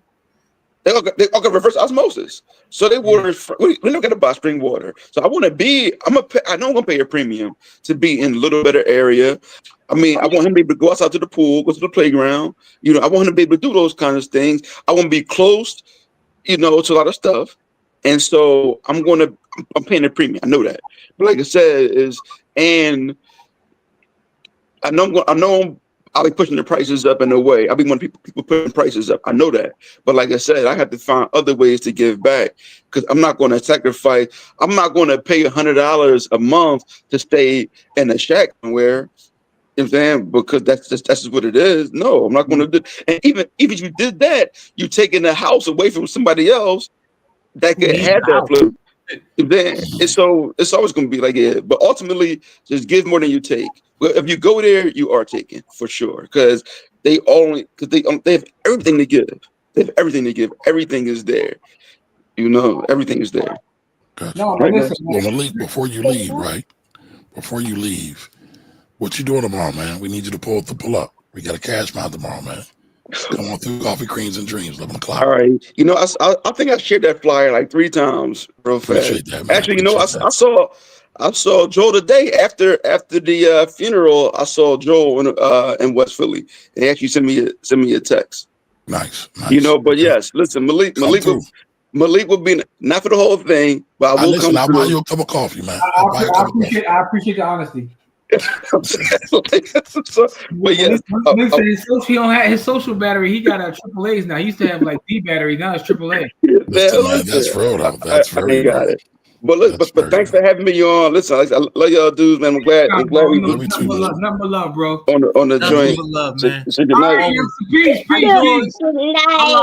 And hold on, Malik, before you go, we need to have you back more often, man. So just know, invites always open. And yo, also don't forget to send me the link to that shirt too, bro. I need that. Yeah, I'll tonight when I lay in bed, I'll look for that. I'll look for that link. All right, man. Appreciate you, bro. I'll on the joint. Say right. Say au revoir. Later, bro. Au revoir. Oh, that was dope. No, man, I always get great about the continent, man. I told you Malik been on his. Listen, just go to his page. I know. I said you ain't talking about real estate no more. You like West Africa, Coach Carter, but you know, that was great information, man. Like, we need to have Malik back to talk about his feelings on real estate now, also, because he is not in a good place about Philadelphia real estate. To be specific. Absolutely, yeah. But, I just learned a couple things. In our chat too about some different chocolates I didn't know about, and one of them I just found this website. It's dope too. I gotta first of all, Jamil just told me this one in Philly. I definitely didn't know about that one. What's that? John and Kira's chocolate. They're on West Wyoming. Yeah, that's like less than 10 minutes away. Oh, we need to pull up 163 West Wyoming. I gotta look this up, bro. That's near Front Street, though. That's that's like A in Wyoming. I ain't never heard of it. Yeah, but we still can pull up. I'm on their website, but the other website I thought was dope was I don't want to pronounce it wrong. Escania chocolates, which is Haitian chocolates. Haitian women create this. Oh wow. Belgium gets credit for their chocolate, but it comes from Africa. Yeah, I didn't know that. That's almost like everything in existence. That is a fact. So listen, we didn't get a chance to get through all the chats, but we've been on for 2.5 Yeah, we about to get out of here, man, because we got to do it. We got to actually pull up early tomorrow morning, man. Matter of fact, I still have to go do stuff for the show tomorrow and tonight. Oh, yeah. Because they got this whole protest going on here in Philly. What is it again? No Kings? I don't know. No Kings protest. I call it a protest for nons. But listen, let's get out of here, man. Matter of fact, let's do a giveaway, man. What's our giveaways hashtag tonight? No, we ain't even gonna ask that. Our hashtag is Traci. TRACI. Our giveaway tonight is Traci. Hashtag Traci. You put hashtag Traci in the chat. Traci. With an I. TRACI. Uppercase, lowercase. No matter. Uppercase, lowercase. It's not case sensitive. It does matter. Okay. Yes, it is. I'm not gonna argue with you. Yeah, put it Good, Like because you I'm can right. write a regular name. You're not, but I'm not gonna argue with you. Oh, shucks. All right, well, I already messed it up. So let's see what we got. Oh, shut. Oh, man. Let's see.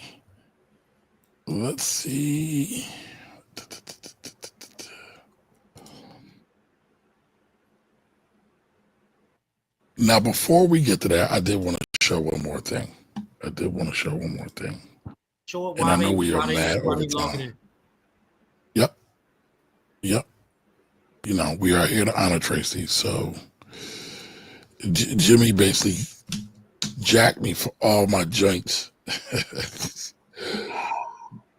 I did what? That as well as we have to do a better job of building Yeah, that ain't it.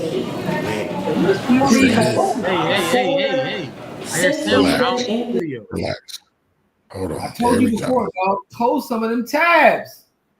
Jim about to have an aneurysm. As well as we have to do a better job of building community.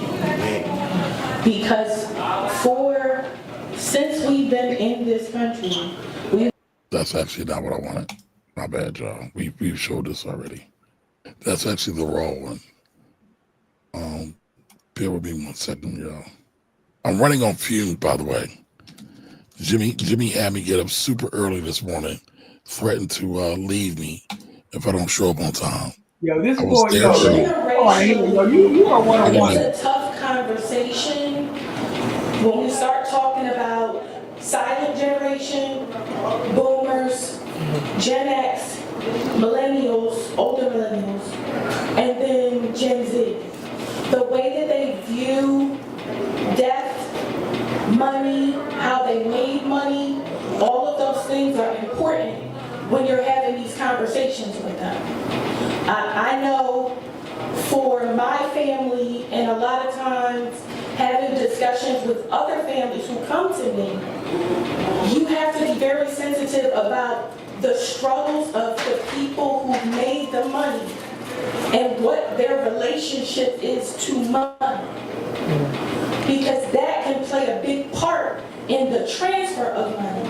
I've heard the earned it conversation a long time, but Jimmy and I can tell you from growing up and going into one of the only Black private schools in the East Coast, which is no longer in existence, but all hail Ivy League Middle School. Among the Greens, they go on to something. The discussion and helping your family to understand you come from kings. You come from queens. Wealth is our birthright. We are not new to wealth. We got oil running in our veins. So when you live out that prophecy, when you're talking about it, and when you're using it in your conversation with your elders in that space, you say, but Papa, I come from you. I learned everything from you. Everything that you built is to help me take it further. And it might have to be a conversation of just understanding what their struggle is, what their concern is. I mean, Man, this is so crazy to watch this, but that woman didn't miss. She didn't miss. Never. You know, like, listen, and that was our last cash mob. That happened in March. Yep. That was our last cash mob, and that was our last group project that we were all present for. And the next one is tomorrow. That was the last one, and the next one is tomorrow. But we'll honor her tomorrow. We're going to honor her often. Yeah. Y'all gonna get tired. Forever. Y'all gonna get tired of me, but it is what it is, man. Yeah. Like y'all just gonna be mad. That's family. So I say all that to say, man, put hashtag Tracy if you want to put in our giveaway. Make sure you guys send me a message this evening once you get it. We got 13 folks in there, man. Hey, listen, man. Let it rip. 13 folks. Let it rip. I mean, let it rip, bro. Because I mean, we gotta get prepared for tomorrow morning. Because that thing, we gotta be there bright out and bushy tail, nice and early in the morning. All right, can we get 2 more? We got 24 people here so far. Give me 2 more. 2 more. All right, but listen, if you don't do it soon, because I got to run out and I got stuff to do while Jimmy gonna be in his bed sleep. So while I'm working. Whoa! Can you hear this, man? What I say? First off, I'm about to give me a nice bowl of Apple Jacks. But other than that, man, I'm chilling. Sitting on about $500,000. chilling. All right, so nobody wants money. Nobody wants any free Bitcoin. Okay. Listen, man, let's get it popping. Let it rip, bro. It's 13 folks, man. That means that somebody got an easier chance of winning because it's only 13. Remember, get your Lightning address and email it to blackwealthrebels@gmail.com. You go to a Cash App. You click on your Bitcoin joint, hit receive. You'll see a QR code. Tap the QR code. It'll say Bitcoin address, Lightning address. Send me your Lightning address. Send me your Lightning address. All right, we got a couple more. We got 14. We got 14 in now. All right, can we get one more? But you know what? I ain't waiting. Y'all don't want it. It's cool. We're going to let it rip. Let's go. Whoever we got. Boing, boing, boing. And boing, the winner is... Boing, boing. Oh, man.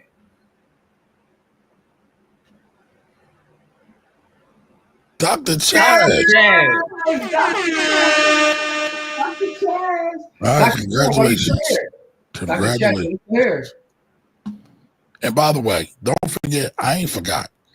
We are going to make it so if you are not a member of the village, you are not going to be in the entry. But we'll get to that later. Y'all got to run us today. All right, Dr. Chaz. I believe Dr. Chaz is in the village, though. So, Miss Edie's Kitchen asks, what is a Lightning address? A Lightning address is another way to send Bitcoin.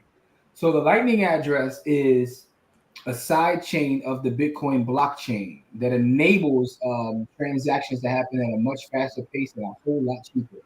So I can send millions of dollars probably for less than 10 cents on the Lightning side chain. It gets a little bit more deep technologically speaking, because in order to operate on the Lightning network, you have to lock up Bitcoin, and that allows you to then it's almost like creating tabs. So if I open up a tab with Kamari now, me and Kamari can send money back and forth to each other. Hey, send me a couple dollars. But you can also route transactions for other people and make money. So anyways, it gets a little deeper. There is, by the way, if you're in the village, go to the Stack Sats or Die Trying little folder, and there's an entire episode on the Lightning address. So there's that. There we go. With that being said, Dr. Chaz, are you still here? No problem, Miss Edie. All this, that's what we're here for. I don't know if Dr. Chaz is still here. I mean, I'm gonna give a couple seconds. I'm looking. Dr. Chaz, where you at? Kind of delay. And you know how we roll. If Dr. Chaz don't claim this, we gonna chat. Listen, we love Chaz, but if she don't claim this, we gonna spin again. We gotta roll. Man. We gotta roll. Dr. Chaz, you got, let's put the clock out. We're gonna do what? Another 20, 30 seconds, and then we're gonna keep it moving.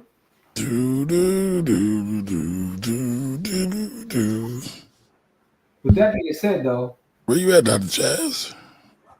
I gotta put y'all down with something while we wait for Dr. Chaz, or we wait for 30 seconds to keep it moving.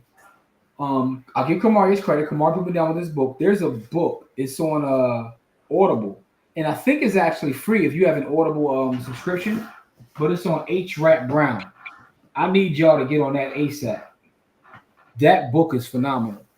It's kind of like a podcast more than a book, but yeah, it had me in the crib very angry and emotional. So, all right. So I don't think Dr. Chaz is in the building. I think she left us. She might have fell asleep. Let's run it back. Bring that beat back. Bring that beat back.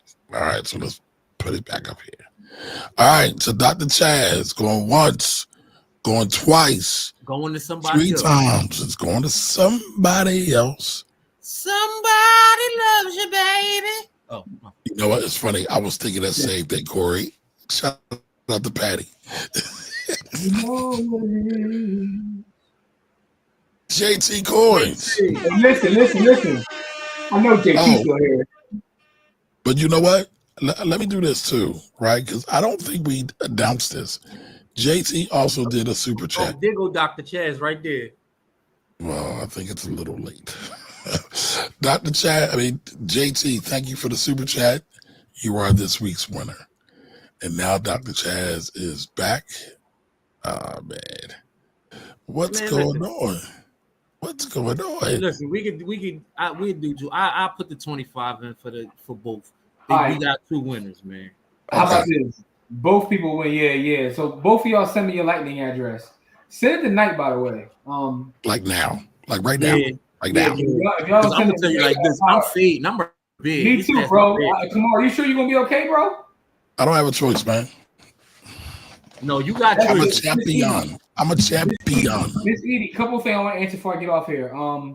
Jarrell asked me the name of that book. I gotta go back and pull that back up. It's Life and Legacy of H-Rap Brown. That's that one, but it's another one that was about I gave it to y'all earlier. I'm trying to remember the name of it because it's in my library. I gotta find it. It was algorithms that we live by or something like that. Algorithms to Live By. And it's written by Brian Christian and Tom Griffith. The audio book, The Life and Legacy of H. Rap Brown. Yes, Miss Edie, that is absolutely it.